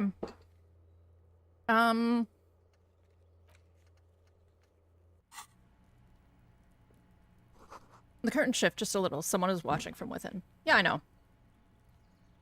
Is there a way to pass time? No.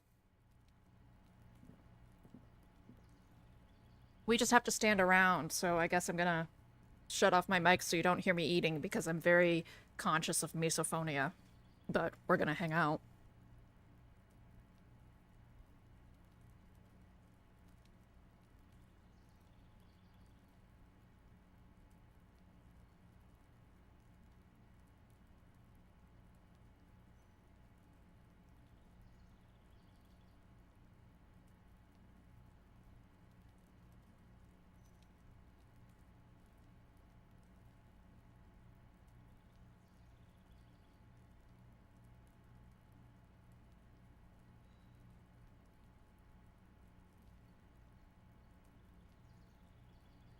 Does time not pass if I'm not talking to someone or doing something?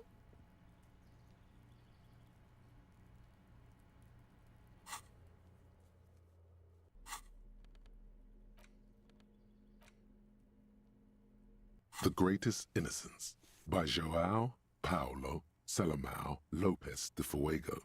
The book is large and heavy.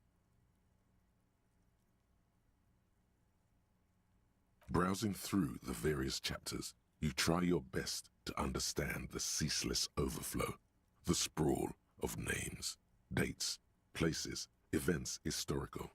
Most of it ends up as a twisted mass of facts inside your brain. Your educational survey is done. Did you catch any of that? No. Oh well, it's pop quiz time. Let's see what you've learned. This might take a few minutes. You ready? That's the spirit. Here we go. Question 1.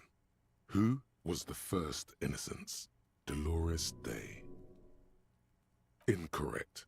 Dolores Day was the innocence of humanism, internationalism, and the welfare state. She codified parliamentary democracy and created modern institutions.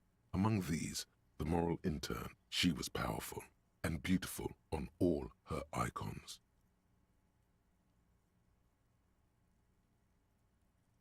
Her colors are silver, white, and apricot.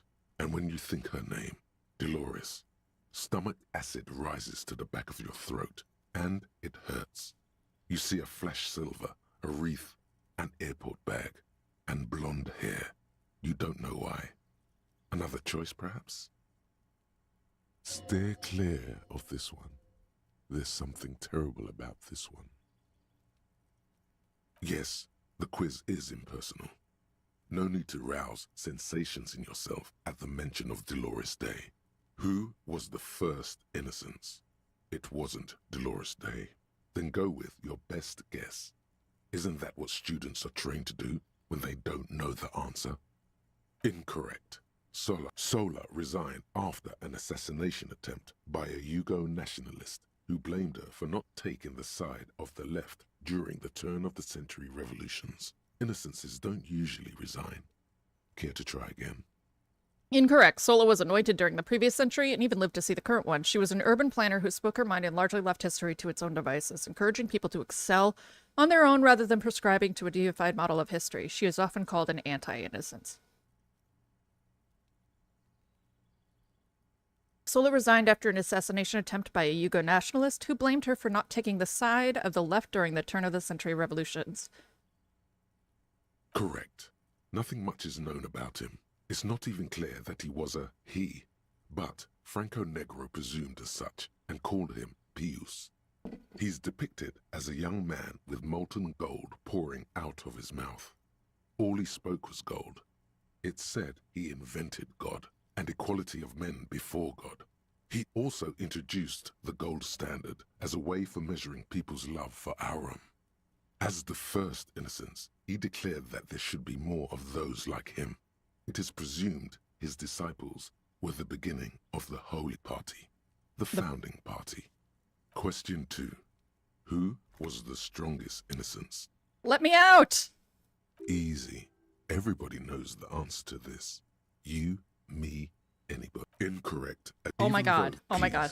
Incorrect. We'll do this later. Incorrect. Even though the words most associated with... Please, relax. Correct. Franco Negro. Question 3. Who was the false innocence? Correct. The most final stretch. I don't even have to correct everything and more beautiful. Congratulate a D. You would have done better if you... Okay. We'll take it again later. Pickles and beef jerky. Marie, you found me. The young man on the balcony gives you a bright smile before taking another drag from his cigarette. It feels like a Friday. He seems to be in a good mood tonight. And his shirt is still unbuttoned. We got your hint. Found the key right under that stone. Beautiful. He replies, smiling. As he looks at you, something sparkles in his eyes. So tell me, are you here to make things right again? That's what I'm aiming for, yes. Beautiful. He says again. A nearby street lamp casts shadows on his chin, drawing out the slender cheekbones. I have some good news for you. My Sunday friend is visiting me tonight. I told him about you and he'd like to say hello. Step in. He's already waiting. He nods towards door number 28.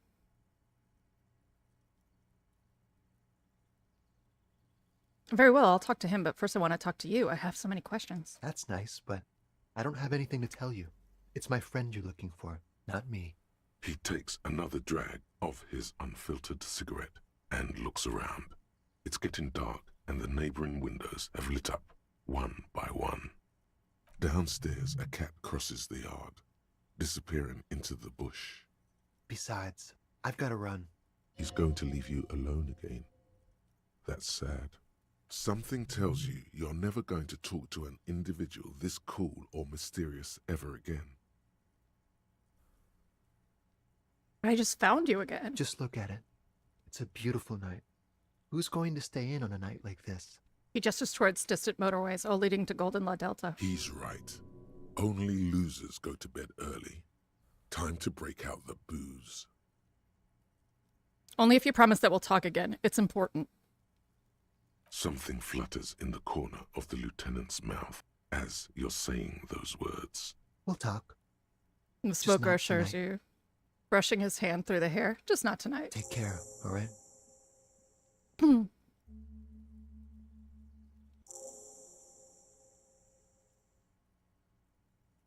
Okay, we're going to interview the Sunday friend. Which means I have plenty of electrochemistry right now because of my outfit. I should probably...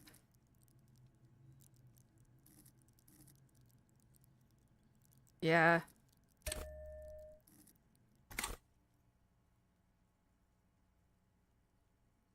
Something so different about him that I just can't put my finger on. Different, of course.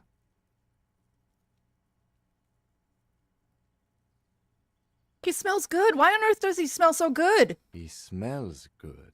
The lieutenant squints his eyes, trying to hold back laughter. Kim's like, oh, you baby queer. That's weird, right? He smells good, and that's weird. He's barely holding it together. It's all he can do to keep from bursting out in laughter. Come on, detective, let's go. We've got a potential witness to interview. His Sunday friend, remember? He nods at the apartment door before you. Kim's just like, this is adorable, and I hate it, and I love it. All right, we got things. Quarterly Business Magazine. An old photo of the same apartment, dated year 01. Expensive men's perfume lingers in the air.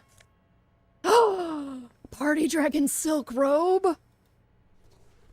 Okay, excuse me. Excuse me. Excuse me. Yes! Looks terrible with my shirt. Love it. Does my shirt do anything for me? No. Yes!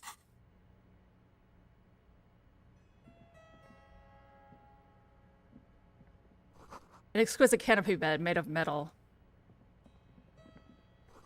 Dishes soaked up in a pot. An empty ashtray. Flyers for underground parties. Dates for open lectures at a local university. Oh, get out of here! What does this give me? Plus low end logic, -1 suggestion.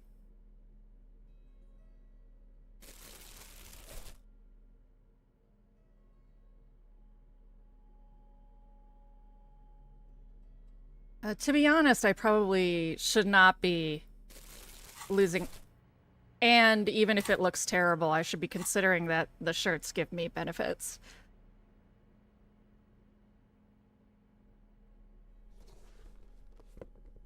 Okay. Buckets of paint on a layer of old newspapers. I don't think conclusions should be rushed at this point. You have acquired the robe. The man Keep assesses. it, officer. It looks good on you. You shouldn't be seeing him in an intimate setting.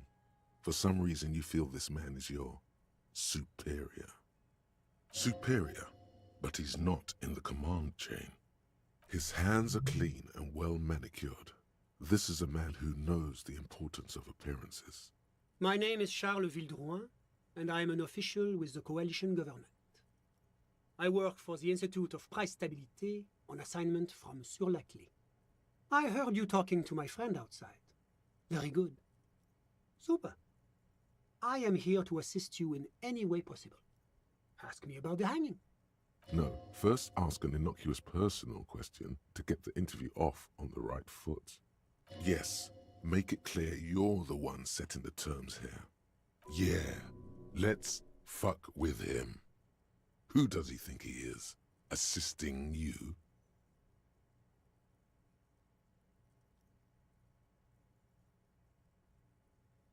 We'll get to that right after you tell me the story behind the Black Samaritan hat. I got it from the head of the Samaran delegation on my trip to Lomantang. It's made from a special charcoal-colored bamboo. It's an emblem of the formal normalization of our diplomatic relations. That's really all I can tell you about it. He forms a little rooftop with his fingers. Cold air sweeps in from the balcony. That didn't work at all. What was that? You were supposed to fuck with him, not compliment the decor. The lieutenant takes out his notebook and nods to you to proceed. You actually witnessed the lynching? I'm sorry to say I did, officer. The man gives a solemn nod. Start from the beginning if you don't mind. Officer, it's very difficult to describe what I saw that night.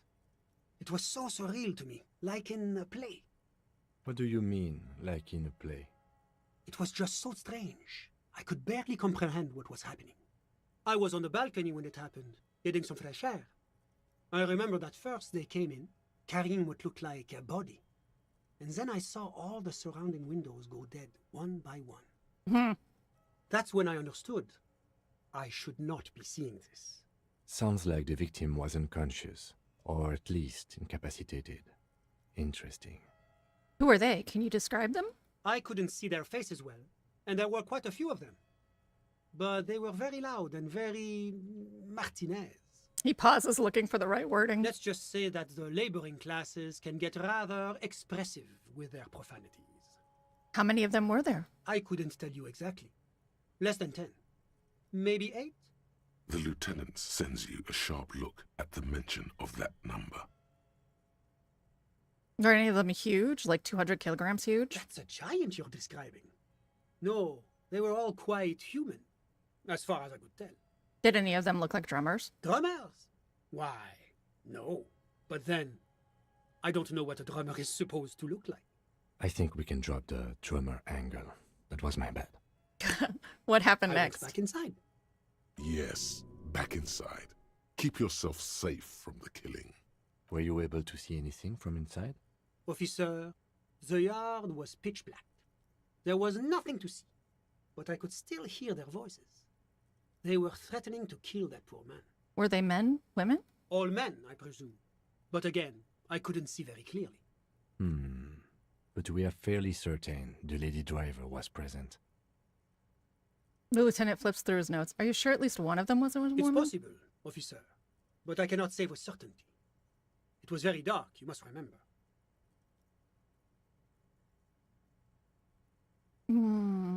What ethnicity were they? I believe they were mostly white, though I believe I saw 2 Areopagites among them. And I am quite certain that one spoke with a Mesk accent. What happened? Haha, the lady driver. What happened next? Well, that's the strangest part, officer. Nothing happened. It was oddly quiet for a public lynching. What do you mean nothing happened? They lynched a guy. Eventually, their shouts died down, and that was all. There were no gunshots, no celebratory shouts, no anything. You're right. That does seem strange. I'm afraid I don't have anything else to add. About what time was all this happening, approximately? All I can say is that it was late. So let me get this straight. You didn't actually witness the hanging itself, did you? No, I didn't see the corpse until the following day.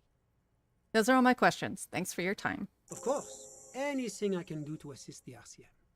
What's an official like you doing it in Martinez? The coalition is only looking out for the price stability. He raises Inflation is a finger. killer, like a heart disease blocking the normal circulation of the economy. Yeah. It must be controlled. Yes, it must be controlled. Trump!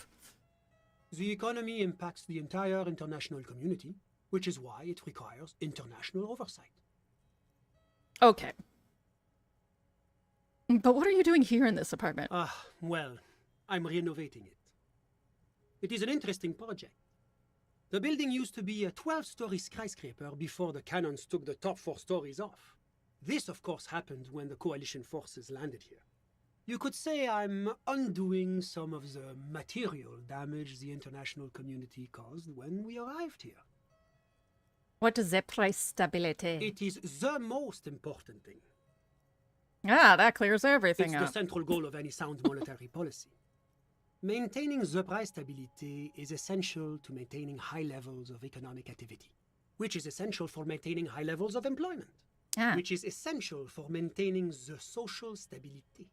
Basically, it makes sure the price of bread doesn't change. Thanks, Kim. Précisément. Too much inflation, bread becomes too expensive. Too much deflation, it becomes too cheap for bakers to produce. That's why the Institute of Price Stability works to keep inflation just below 2%. That is fascinating. But not too far below. No. Too below is also bad. Below, but close to 2%. You've not answered my questions at The all. coalition believes in the importance of informing the public about the benefits of the price stability. Transparency is one of our principles. Would you like an informational pamphlet? Sure. A sound monetary policy is essential for addressing uncertainty. Stability is the raison d'être of the moral intern. It's the reason why I identify as a moralist. But oh, I don't have my leaflets on me today. That's too bad. You can always call our information line. Making information available is part of the moral intern's commitment to transparency. So you're some kind of bureaucrat? Yes, as I said before, I am a commissioner from Sur-la-Clé working for the Institute of Price Stability. This is one of the main projects of the moral intern. What is this international La community? communauté internationale is what Revacholians colloquially call the coalition. In other words, the nations that stopped the disaster of the revolution. You certainly look boomer age. I've heard about this moral intern before, but I want to know It's the more. International Organization for Moralists, hence Moralist International. The Institute of Price Stability is just one of its many mind babies, as is the coalition. So what I'm hearing is that we're moral intern bitches? Doing one's job doesn't automatically make one anyone's bitch. Besides, there are more nefarious powers to work for than the moral intern. Are you a moralist? But of course. But why? Because moralists believe in a normal, stable world governed by democratic values. Are you a moralist, Kim? Me? You've managed to catch the lieutenant off guard, but only for a moment. He quickly recomposes himself. I'm a lieutenant of the RCM, dedicated to maintaining law and order in Ravachol. A very moralist answer. The man nods. The lieutenant is practiced in the art of putting on a show for one's superiors. What is a normal, stable world? The Occident is part of the normal world. Oranje, Sur-la-Clé. Martinez doesn't seem very normal or stable to me. Martinez? No. Martinez is something else. What about the rest of Revachol? Is it part of the normal world? Revachol is generally difficult. It's led by an interim government, which means it hasn't yet achieved full democracy. But they are working towards it. You're all doing very well here, relatively speaking. He gives you an approving nod.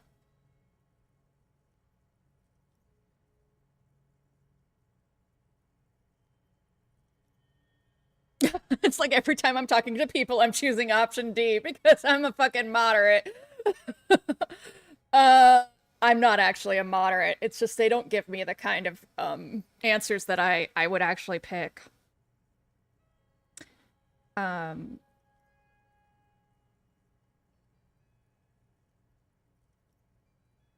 Because what I want to say is that moralism is a refusal to address current problems by forcing the world to stay with its past problems.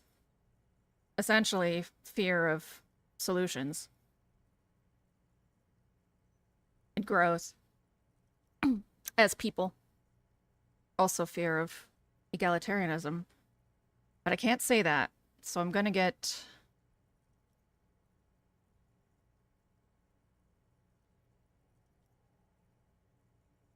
Here, democracy is a meaningless sham as long as the working class is under the boot heel of capital. Of course, the detective's personal views do not represent the views of the RCM. They don't represent the views of Hildy, but this universe does not have space for that political leaning. Ah, my friend. But the lesson of the revolution is that communism does not work. Are you telling me this world here is working out well? It's moving towards the right direction, and that's all that matters. Progress is measured in centimeters, my friend. It doesn't matter how slow change happens as long as it doesn't hurt me. Now, enough of this delightful political interlude. Was there anything else you wanted to ask?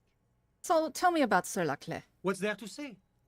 Sur-la-Clé is a modern, urbanized country that measures very high on the Human Development and Freedom Index. Mostly, though, it's known as the executive heart of EPIS. Moreover, it is a great sponsor of less emerged countries. Revachol is only one of its many darlings whose progress it supports and cherishes. What makes Revachol Sur-la-Clé's darling? Because a great percentage of Revachol's culture hails from Sur-la-Clé. Its language, its people, its cuisine even. Or at least in the downtown La Delta area.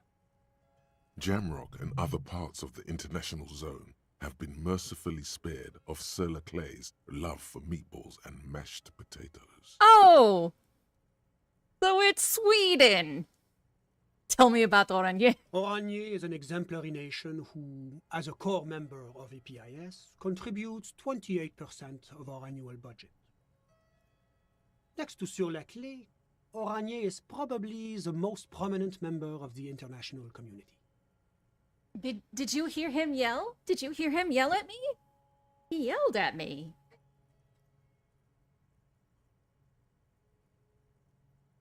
Okay, but outside of EPIS, what is Oranje? Oranje's economy is one of the most advanced in the world. It has successfully transitioned from heavy industry to advanced services and generally acts as an engine for sustainable change in the international community.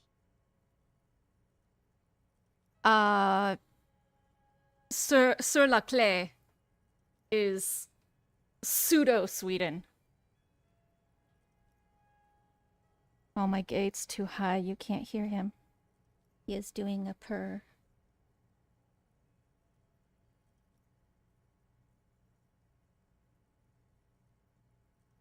Let me see what I can...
Okay, you're free.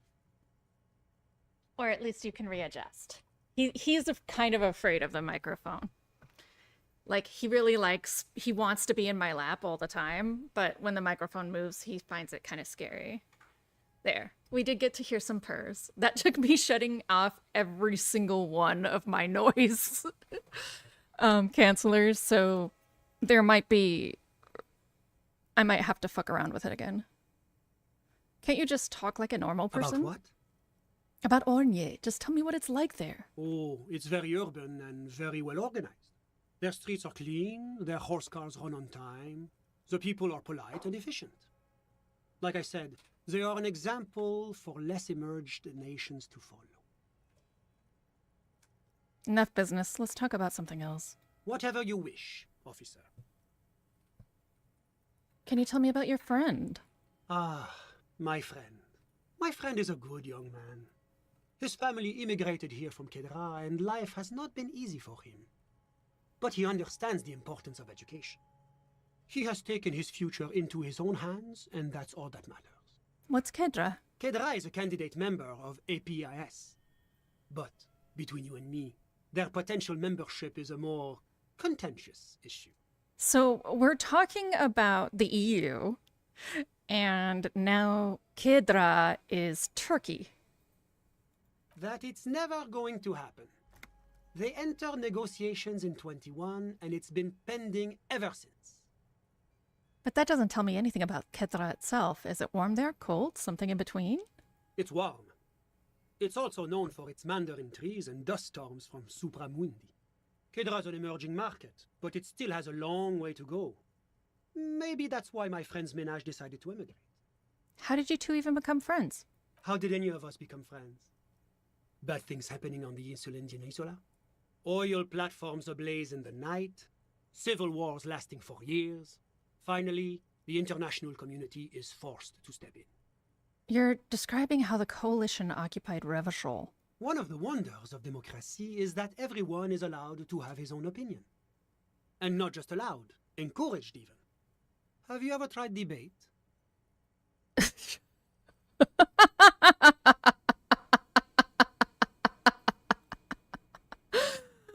Oh my god, this motherfucker. Okay. Okay, motherfucker. Debating. You should consider joining a debating society for adults. I hear they're oodles of fun. Oodles! I used to have a flyer for one, but now that I start thinking of it, it was for an improv class anyway. It's this funny theater thing, you know? He moves his Very fingers. creative. Helps relieve stress.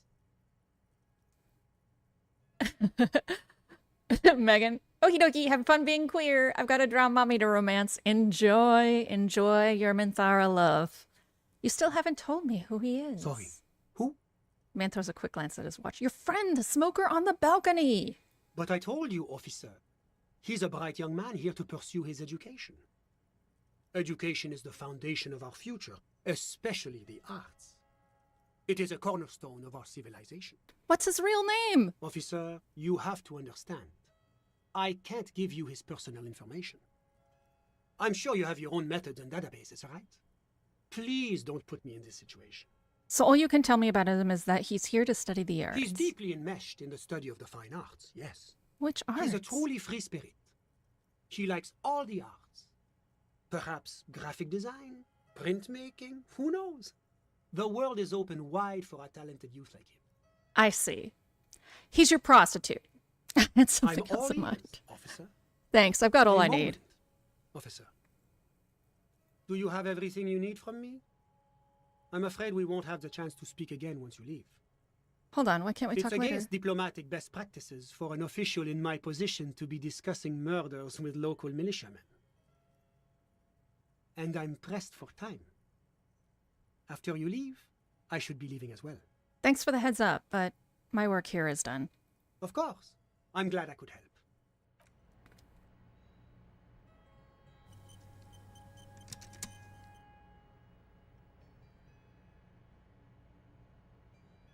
No? There we go. Politician is never off the clock. Okay. That was awful.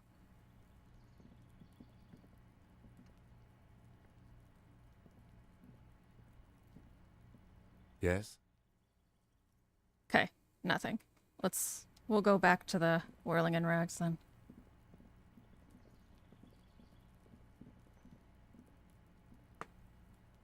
It's clocking off time.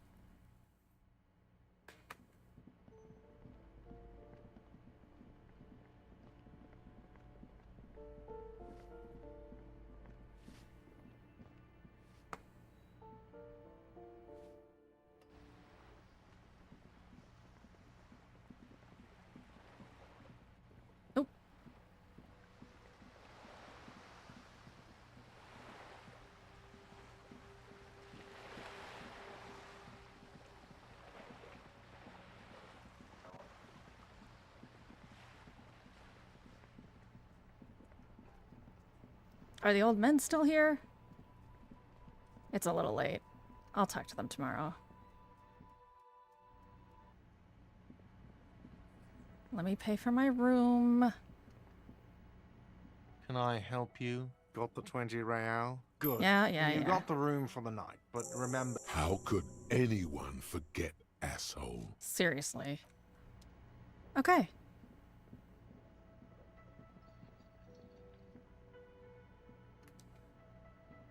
Hello.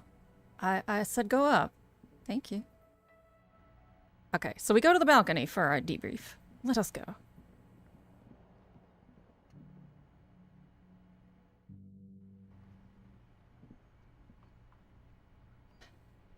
Yes? I want to talk about What you. about me? Tell me a secret No. about yourself. Okay. Fine. Okay. The lieutenant nods. That's all for Good. now. You seem to be following me. Excuse me? Nothing, just an You observation. have a distinctive way of walking. If I were to walk in front of you, we would surely collide. You mean distinctive? I hope you don't take this the wrong way. It's just a collegial observation. In the 57th, we call it the Jamrock Shuffle. Officers from Jamrock's 41st Precinct tend to move a bit erratically.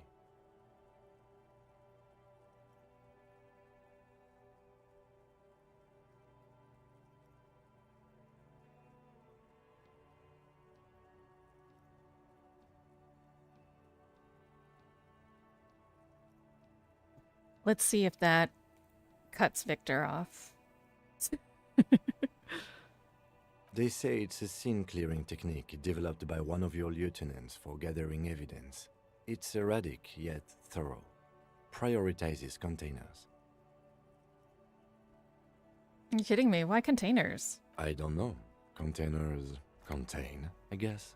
I'm making assumptions. We should move on. Passing along frivolous interdepartmental stereotypes is not usually his oeuvre. He regrets bringing it up. Okay. So we don't have a debrief?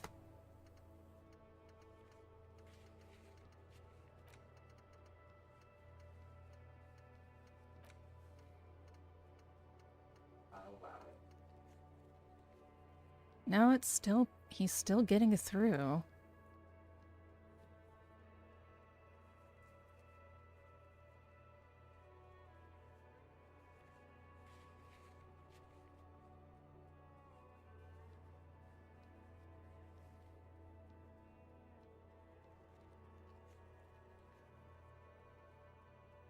We'll see. We're gonna keep experimenting.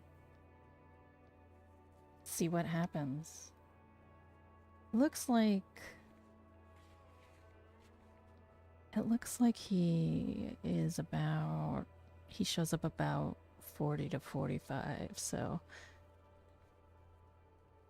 it does mean I might get to tell him he doesn't get to be loud when I'm on stream.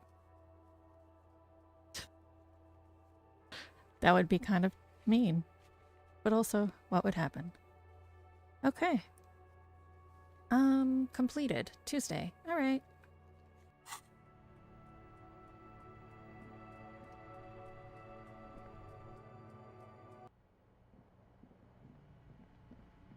I guess that's it.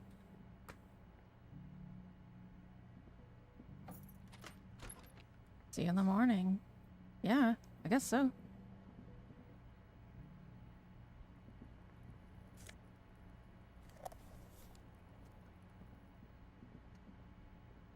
The bed is still cold from the broken window, and not too inviting. But it's yours. You've earned it. Hey, Vic. Yeah, you're being... I've turned this up even higher than usual, so... if you're gonna BG3 while I'm streaming, you might need to go to the other room. Yeah. I can't turn it up any higher, or I'll cut off my lows.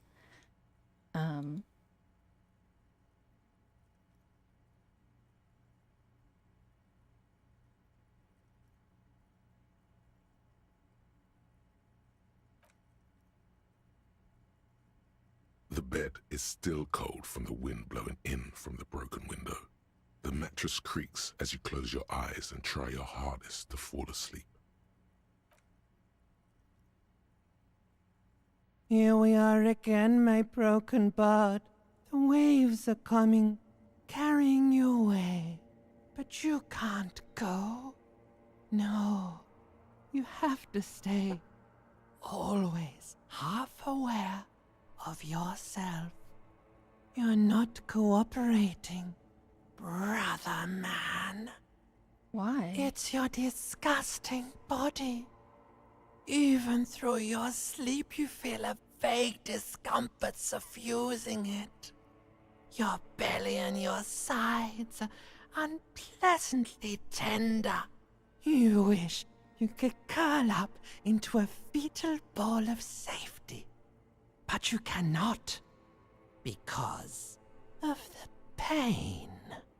And there's a lot of it, ever present in your organs. It's like every one of them has their own nasty song to sing. Oh. Every cell in your body is moaning in agony, asking, what did we ever do to you? Sorry, Cells, it's all me. It's my fault. Now, you're finally thinking about something other than yourself. Let's see how far that'll get you.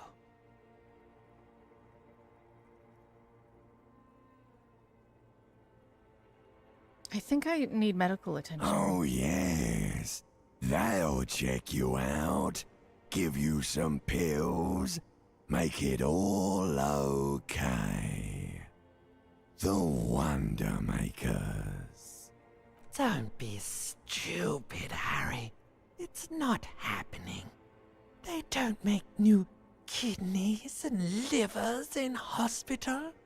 All you've got to do is pray to God it passes and stare at the flickering darkness. Highly unfortunate. You're just stuck here, in the half-world. Could try looking at other people, really looking. But why would you want to start doing that? I will. I'm looking at people all the time. I like them. Sure you do. They're all so friendly, aren't they? Some of them are. Some of them are nice. Others are scared. At least they're interesting. Each one has a process just like yours, running in the space between their ears, full of secrets. People are beautiful, statuesque, parodies and tragedies of themselves. A great democracy of creatures. What do you think you're doing right now? Coming to some greater awareness? Look at all these lights, blinking in and out of existence. Thoughts! You're just pretending that you're asleep, even to yourself, while the world goes on without you. Let it. Let it. But it never seems to let you go, does it? Time to rise and wipe that shining sweat off as best you can. Gather your bearings. Rock and roll. Open your eyes.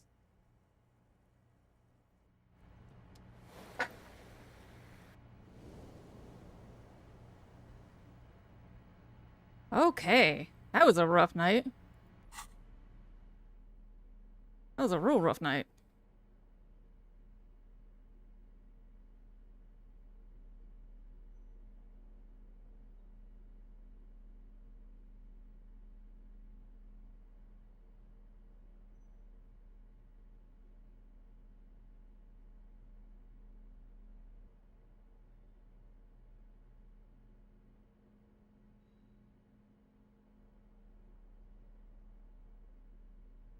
I think I might have missed a check for being gay. Wonder what to do about that.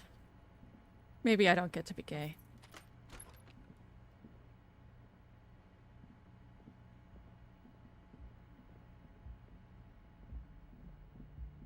I mean, I could just go after 9 o'clock and try again, I think. Good morning. Yes? Nope.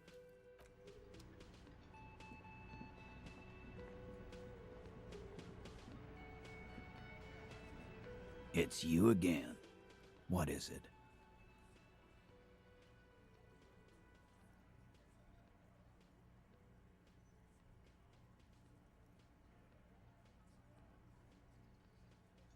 Nope. I haven't figured out how to establish authority yet.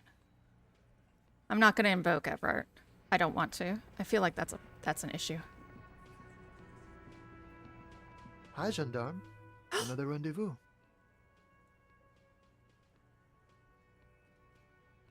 Hello, adjust your tie. I see you found yourself a little something from my wardrobe.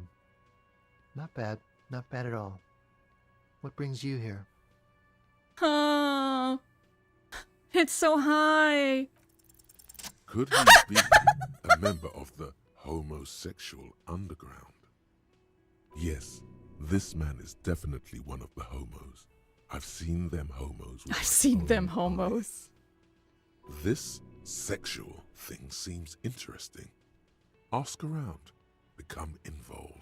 Are you part of the homosexual underground? The homosexual underground? The smoker sits up immediately, his eyes wide with amused surprise. A honeyed smile lingers on his lips. Why, yes, I am, officer. Why? Do you want to investigate? No, yes, I want to hear more about this homosexual underground you're part of. Oh, it's a pleasure group. A sub rosa pleasure group congregating in cellars under the cover of night. Saturday night. Sometimes even Friday night. What about Thursday night? Or Thursday night. Sometimes the congregating doesn't even end. It carries on into our daily life. He lowers his voice conspiratorially and looks around. Why do you convene? What do you do? Oh, we're ambitious. We want to destroy the last vestiges of meaning, the last things people in Rebishol have to hold on to, the true symbols of security. The meaning of man and woman, mother and father, their marriage. Everything will be constantly shifting and moving under our rule. The future will belong to a circus of identities just spinning around, surreal and unreal. You won't even know who you are anymore. Does it have anything to do with disco? Yes, we listen to a lot of disco. Some say we engineered disco to spread our vision of a vertiginous, ever-changing society, where all there is a razzle-dazzle of gold. We are going to change the family unit with all this razzmatazz and finger dancing. He wiggles his And with hands. mysteries. Of course, the mysteries are also of sexual nature, very esoteric. I do like disco. Maybe I should get into it. You can't just get into it. You have to be born into it. One is either already in the homosexual movement, or forever excluded from it. What if I can't remember whether I'm in it or not? What if I can't remember anything about my life, aside from the fact that I like disco? Beautiful. The smoker curls up to you like an animal preparing That's to jump. exactly what we're looking for. Who knows, maybe you were homosexual in the past. Maybe all of that has been repressed. He circles his hands around you. The best interaction. I have to say that you do look like someone who might be part of the underground. You have that very distinctive, I can't understand what's going on here look. Okay. I have to think about it. Do think about it, officer. He starts laughing and leans back against the counter. It's going to be like a 20-hour mind project for me. 20 hours at least. Absolutely wonderful.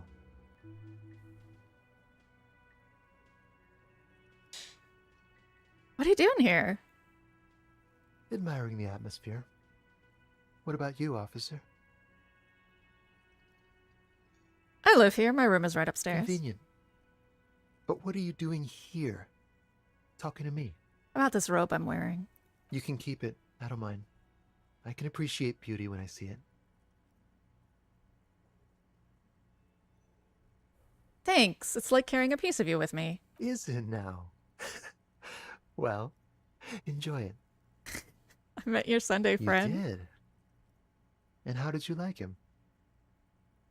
You're right. He was magical, magically bureaucratic. I told you, he can be very useful. I guess that's the charm of powerful people.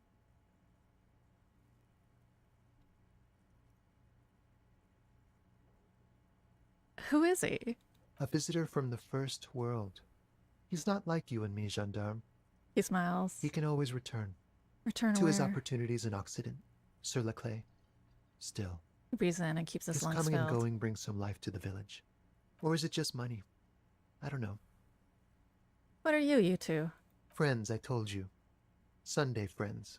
Friends who like to get together from time to time. What does it mean, a Sunday friend? Lots of 70s disco outfits are crazy. The match ones might as well be all of Peacock coded today. I know. They're actually, during disco, there was, like, he's referencing a real panic that was in the States during disco time. There was really a gay panic that disco was going to make everyone gay. That he won't be there when times get tough, I guess. Is that even a friend? It is. On Sundays. Why was he staying He at has your keys. place? And he likes the view. To the sea, I mean. Huh. I don't want to talk about other people. I want to talk about you. What about me, gendarme? Tell me again about that muscular type who came to investigate the crime. Oh yes, let's see. He knocked on my door a few days after the lynching. I think he was going through the entire building, asking questions. Besides muscular, did he have any other identifying traits? Oh, let me think. He had an accent. He sounded like one of those mercenaries. He sounded vaguely Oranese. No, not vaguely, scratch that. He sounded definitely Oranese. What did you tell him? Nothing. That I didn't see anything. Did you tell him about your friend? What friend? Your Sunday No, friend. I don't think it came up. What did he look like? Muscular, handsome, strong, like one of those military types. Was he alone? Yes, but he was speaking to someone on his earpiece. His earpiece? Yes, you know those tiny speaker microphones that fancy security guards sometimes wear. What was he saying? Just reporting back whatever I was telling him. Thanks for the information. Sure. Anything else on your mind? I gotta start internalizing the homosexual underground stat!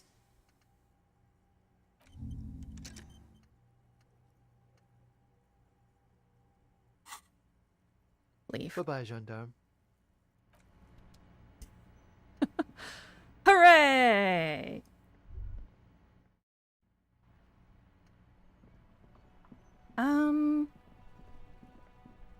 We gotta open the water thing. I'm gonna give the bool to the old men and open the water thing before I forget.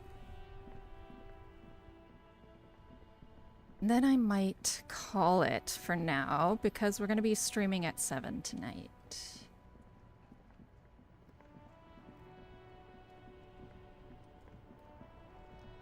The old men not playing?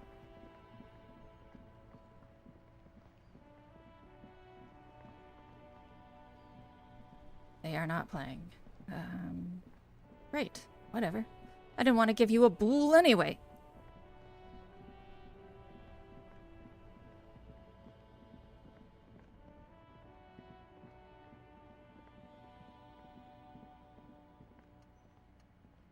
Okay. Hi, guys. Lots of you standing around. Let's do this. A rusting control panel with loose wires dangling out from the hole where an indicator light used to be, and a mechanical lever sitting in the middle. You grab the handle and pull the lever up. As soon as the metal connects against the contact pins, you hear a loud clunk. Then, the water lock starts moving. Yeah!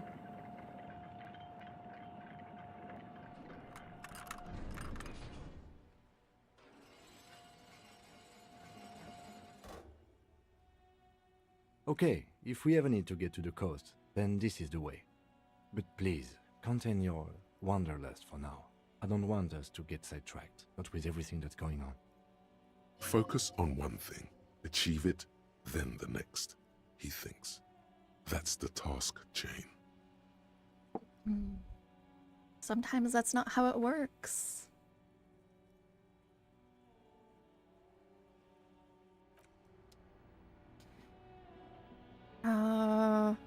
Journal.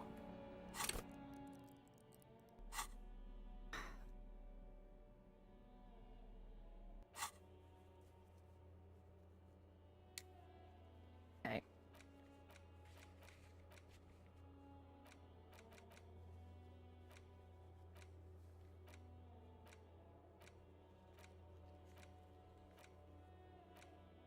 Right. So, whenever the old men come out, I can give them the lost wool.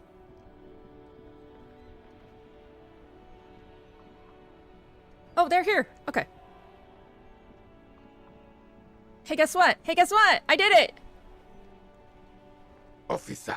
God damn it. Pull yourself together, René. What do you want? I found you guys a new bull. What is this?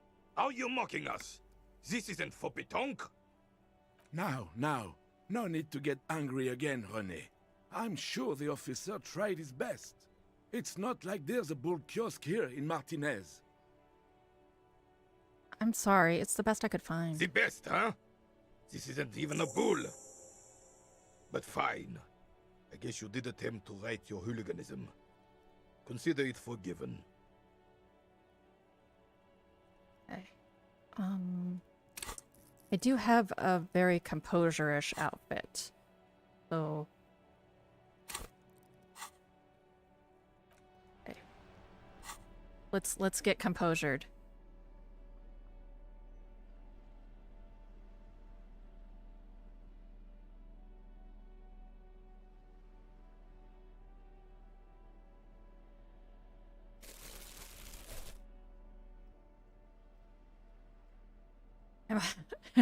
That's the most composured I can get, huh?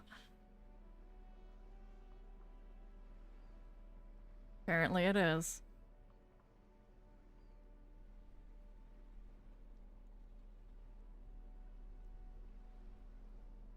All right. that's what we're gonna do. Vigilance officer, what can this old carabiner do for you? As René turns from you to his partner and back, the medals on his chest rattle and glare. He keeps his spine straight and his ribcage lifted, Two-hit them proudly. LOL at staying focused. I know, I'm like, I'm sorry, I'm ADHD. You really want? It was a really high roll. I'm lucky right now. I'm on a roll. How many medals are there? 2. The larger one is shaped like a cross, while the smaller medal resembles the sun. Look at the cross. A crowned head in front of 2 crossed rifles. The medal hangs from a blue striped triangle.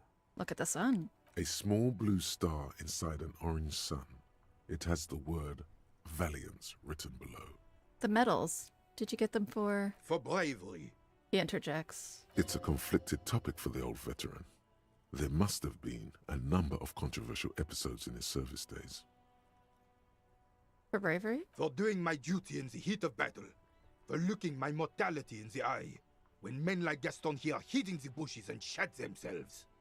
He saved some muddy princeling who foolishly strolled into the front line in his gown of velvet and gold.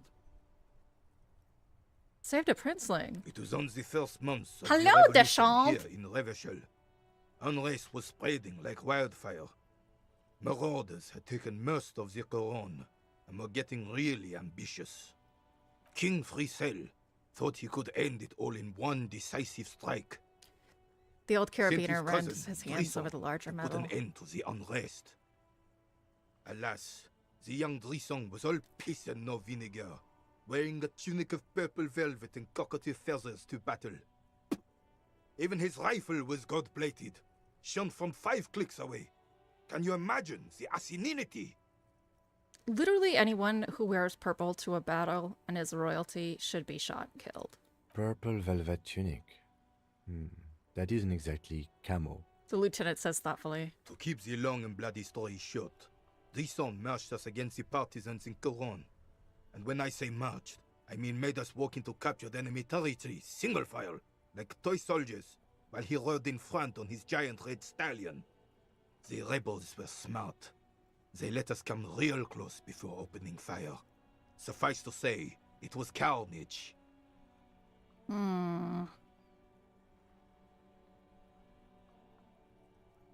Must have been a bloodbath. I got shot in the left shoulder and went down.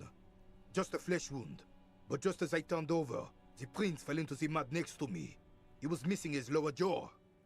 Then his horse, driven mad by the noise and smell of gunpowder, stepped on my leg and shattered my knee. He pats his right thigh. It's painful to even think about. Yeah, for real, a fucking horse?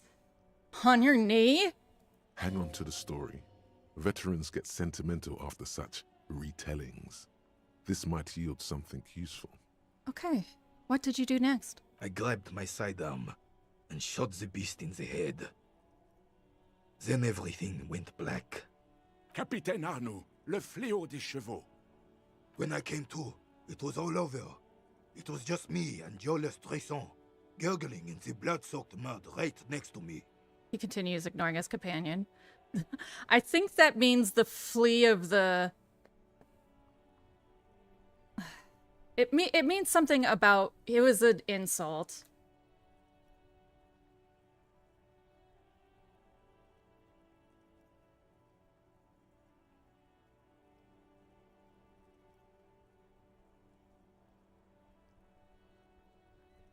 Ah, the scourge of the horses.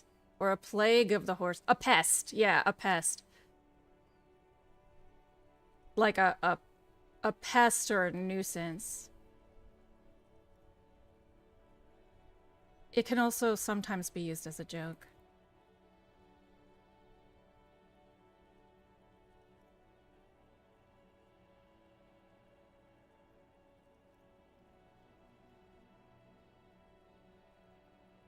The Dink had taken numerous flesh wounds and lost a lot of blood.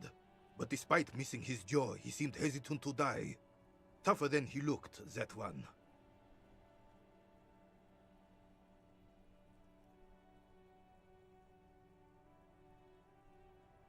I'd give up. Can't imagine living without my jaw. He didn't. I hoisted the prick on my back and started crawling. Kept going until the 59th Cavalry picked us up. Through some miracle, we both survived. And the jealous freak convinced Frissel to give me a medal for not leaving him to die in his own blood. Piece and shit.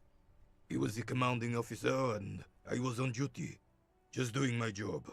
Shouldn't hand out medals for that. He shakes his head. 13 months later, I received the Sun for distinguished service. It's not worth mentioning. You sense he's downplaying it. He did a lot more than his duty. More than anyone's duty. It's in his spine, in his billowing breasts, and untarnished self-worth. Sounds like you're being modest, Renee. The old carabinier stands quietly like a statue, his features motionless. What Monseigneur Modesty is not telling you is that he crawled over 7 kilometers before the cavalrymen found him and Drisant. 2 days later that was. Holy fuck! And that even while crawling with a mangled half-dead prince on his back, he still managed to murder 3 rebels on his way. Holy fuck! Is that pride in his voice? It's deep down, but maybe even unbeknownst to the man himself, it's there.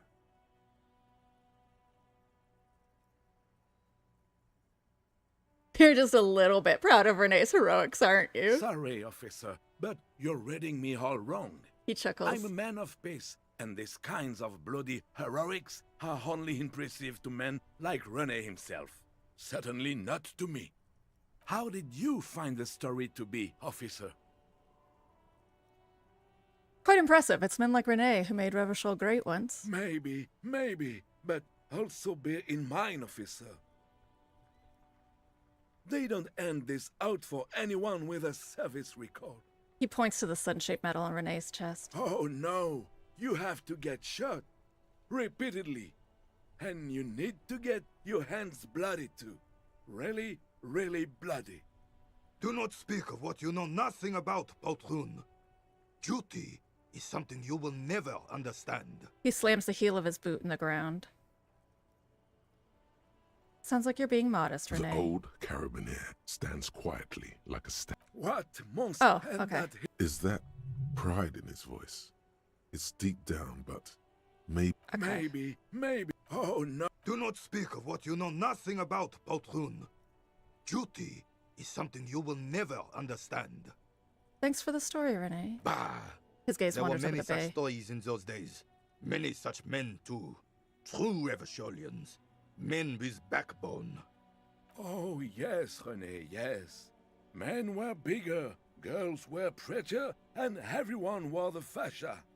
Lord, please bring those days back, if you can. I'm not getting into this with you again. Officer, was there anything else? Thank you for your time. Goodbye! It's clear you like the hard stuff, Brota. Brota? The what? Sounds like my stomach is growling. Evening falls. The time has come to take the vow. It's not evening. Vows? The vows are blood and flesh. Blood. What is my lower intestine going on Lower about? intestine? The term is metabolic and circulatory system. Okay, but what's the hard stuff? Fascism, Brota. Okay, stomach. I've made up my mind about fascism. You're going to keep your vooz, right? Keep your vooz, Brota. Absolutely not. I'm not going to be played by an upset stomach. There's a slow, painful growl somewhere in your intestines, knocking on your alcohol-engorged liver. I am not going to be a It fascist. is one of betrayal and disappointment. Jesus Christ.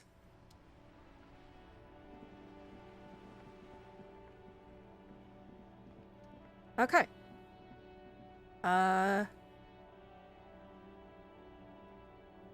Journal.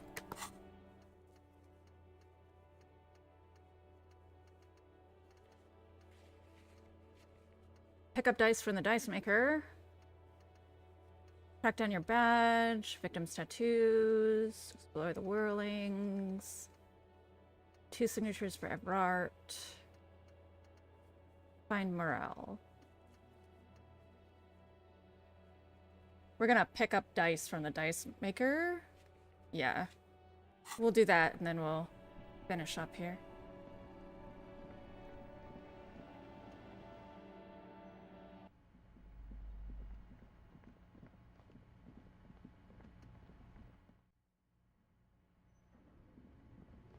Flashlight.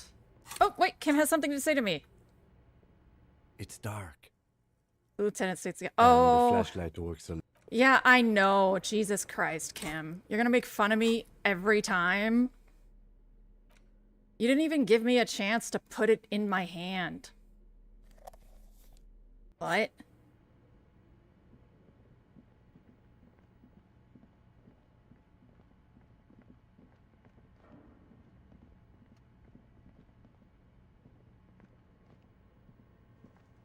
This appears to be some kind of machine with a cube-shaped heart and a wired framework. The keyboard has a rectangular on-off button. A piece of paper still hangs from the printer. A radio computer. Just sitting here without anyone inside. He sounds surprised and a bit cautious. Do you think I should turn it on?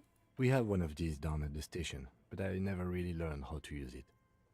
Turn on the The machine lights up like some prehistoric animal stirring from its slumber, revealing fluorescent play and print keys on the keyboard. The hatch on the machine's central compartment is wide open. Look inside the compartment. Empty like a beehive without its brood. Some cables have been left dangling, disconnected. The filament you have would fit perfectly inside the compartment.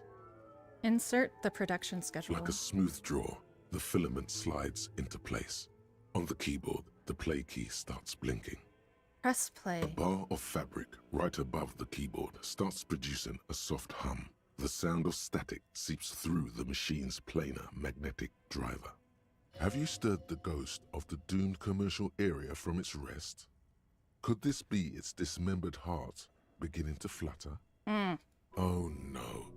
It was already glowing and now it's also making a sound. It's probably some alien CO-like technology.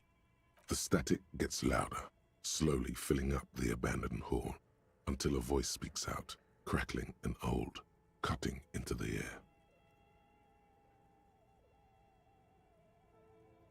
What is Rain World on at the moment? What do you mean? It's... Oh, you meant how much... Do you mean the letter R? Oh, you could still do 3 more today.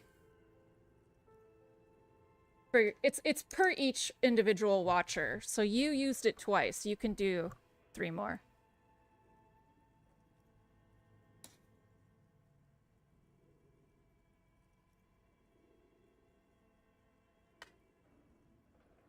Good morning. Fortress accident en rue de Saint-Ghislaine. This is East Insulindian Repeater Station 1. Please repeat. Is this the production schedule? What's the production the schedule? filament you have inserted into the reader. All right, thanks for the That explanation. was a question. Have you inserted it into the core? Yes. Good. Please repeat the password. You should ask her for a hint. A password? I'm really bad at passwords. Can you give me a hint? No. This is the police. Please open this thing. I am contractually obliged to protect the privacy of the filament holder for stress accident. Without filing a warrant with Lintel, I cannot give you access to this filament. I'm afraid we are not doing that, unless we want to wait for a month. Now, can you please repeat the password? Is it my birthday? Still no. I don't know the password. Received. I will register this login attempt. That sounds bad. A login attempt. Something a criminal would do. Don't worry. Passwords have a way of turning up sooner or later. Fortress accident. Is there anything else I can do for you today? That's all for now. Thank you, and goodbye. The old lady's voice disappears along with the static. Tiles on the cube are still smoldering, casting the framework in a soft glow. Fluorescent play and print keys shine on the keyboard. Press print. Nothing happens. Remove the The production filament schedule. slides out of its glowing nest. Leave. Okay. Well, we know that's a task. Scribbled across a notebook, developers of the most advanced RPG in the universe. Yes, Kim. Okay. What do you think is going on with that computer, chalkboard, and fireplace?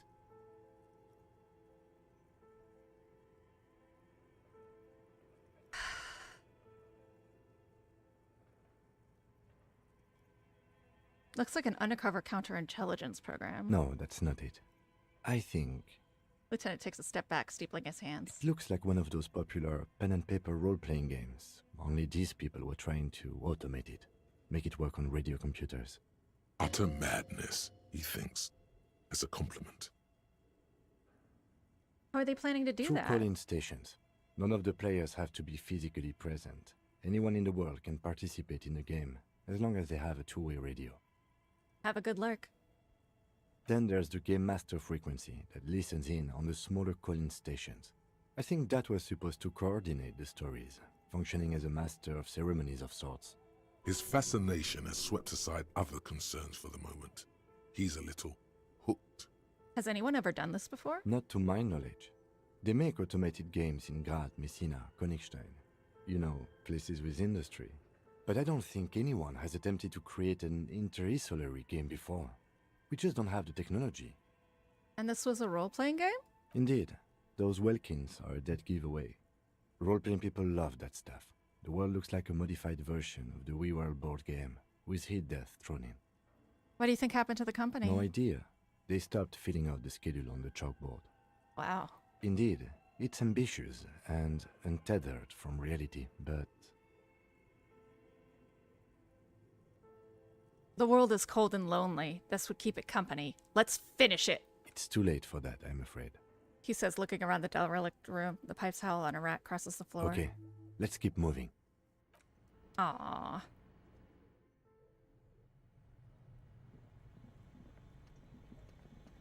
Terrifying. Bear is terrifying. Money! Oh, that's right. She already opened that door for me.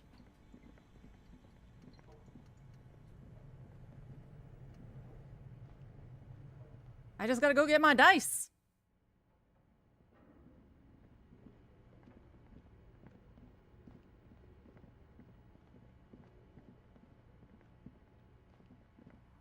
Gotta get my fancy shit. Oh, it's you again. Are you looking for a die? I came back to pick up my die. Very good. That will be 7 real for 1 custom die. Here you go. 1 universal die for Wirral Untethered. The dice maker opens her desk drawer and hands you a die. Look at it. It feels icy. Just holding this die in your hand sends a jolt of cold down your spine. Through the dark resin, you can make out a nugget of bone hewn from an alligator's jaw. Leave. Yay! The standard 24-sided die. Role-playing die can be used to get results for several dice. It's made of alligator jawbone cast in acrylic resin and embellished with frost motifs. Looks like a minuscule blizzard is stuck in there. Note! Look at the map in tab in journal to see which white checks have opened. Wait. Did this die make white checks easier for me? This die makes white checks easier for me.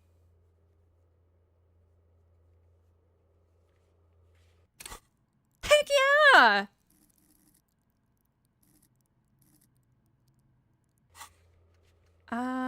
What are we gonna do?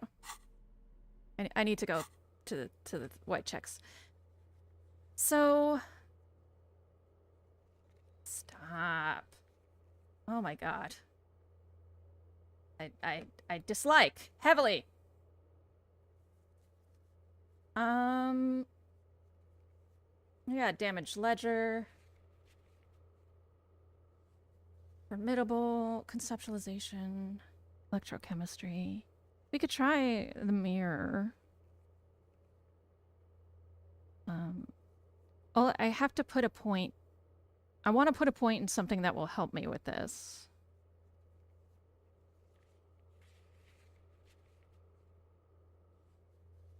Perception. I should be putting it in perception.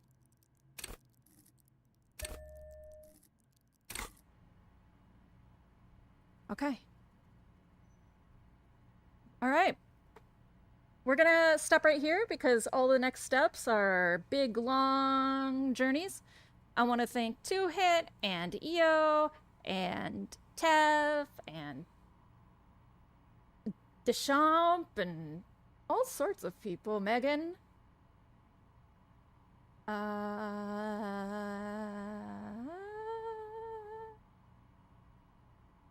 If I didn't remember you, I don't not love you. I just forgot. Let's see if anybody's running.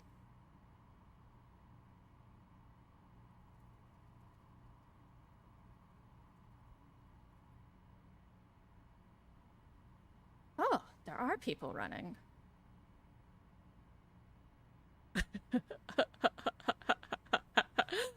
Deschamps is playing Tomodachi Life. Let's... I got rejected to be on Love Island, so I created my own. We're gonna go over there. When we get there, it'll be a braid, B-R-A-I-D. Thank you very, very much. Everybody, have a wonderful Saturday. I'll be back at 7.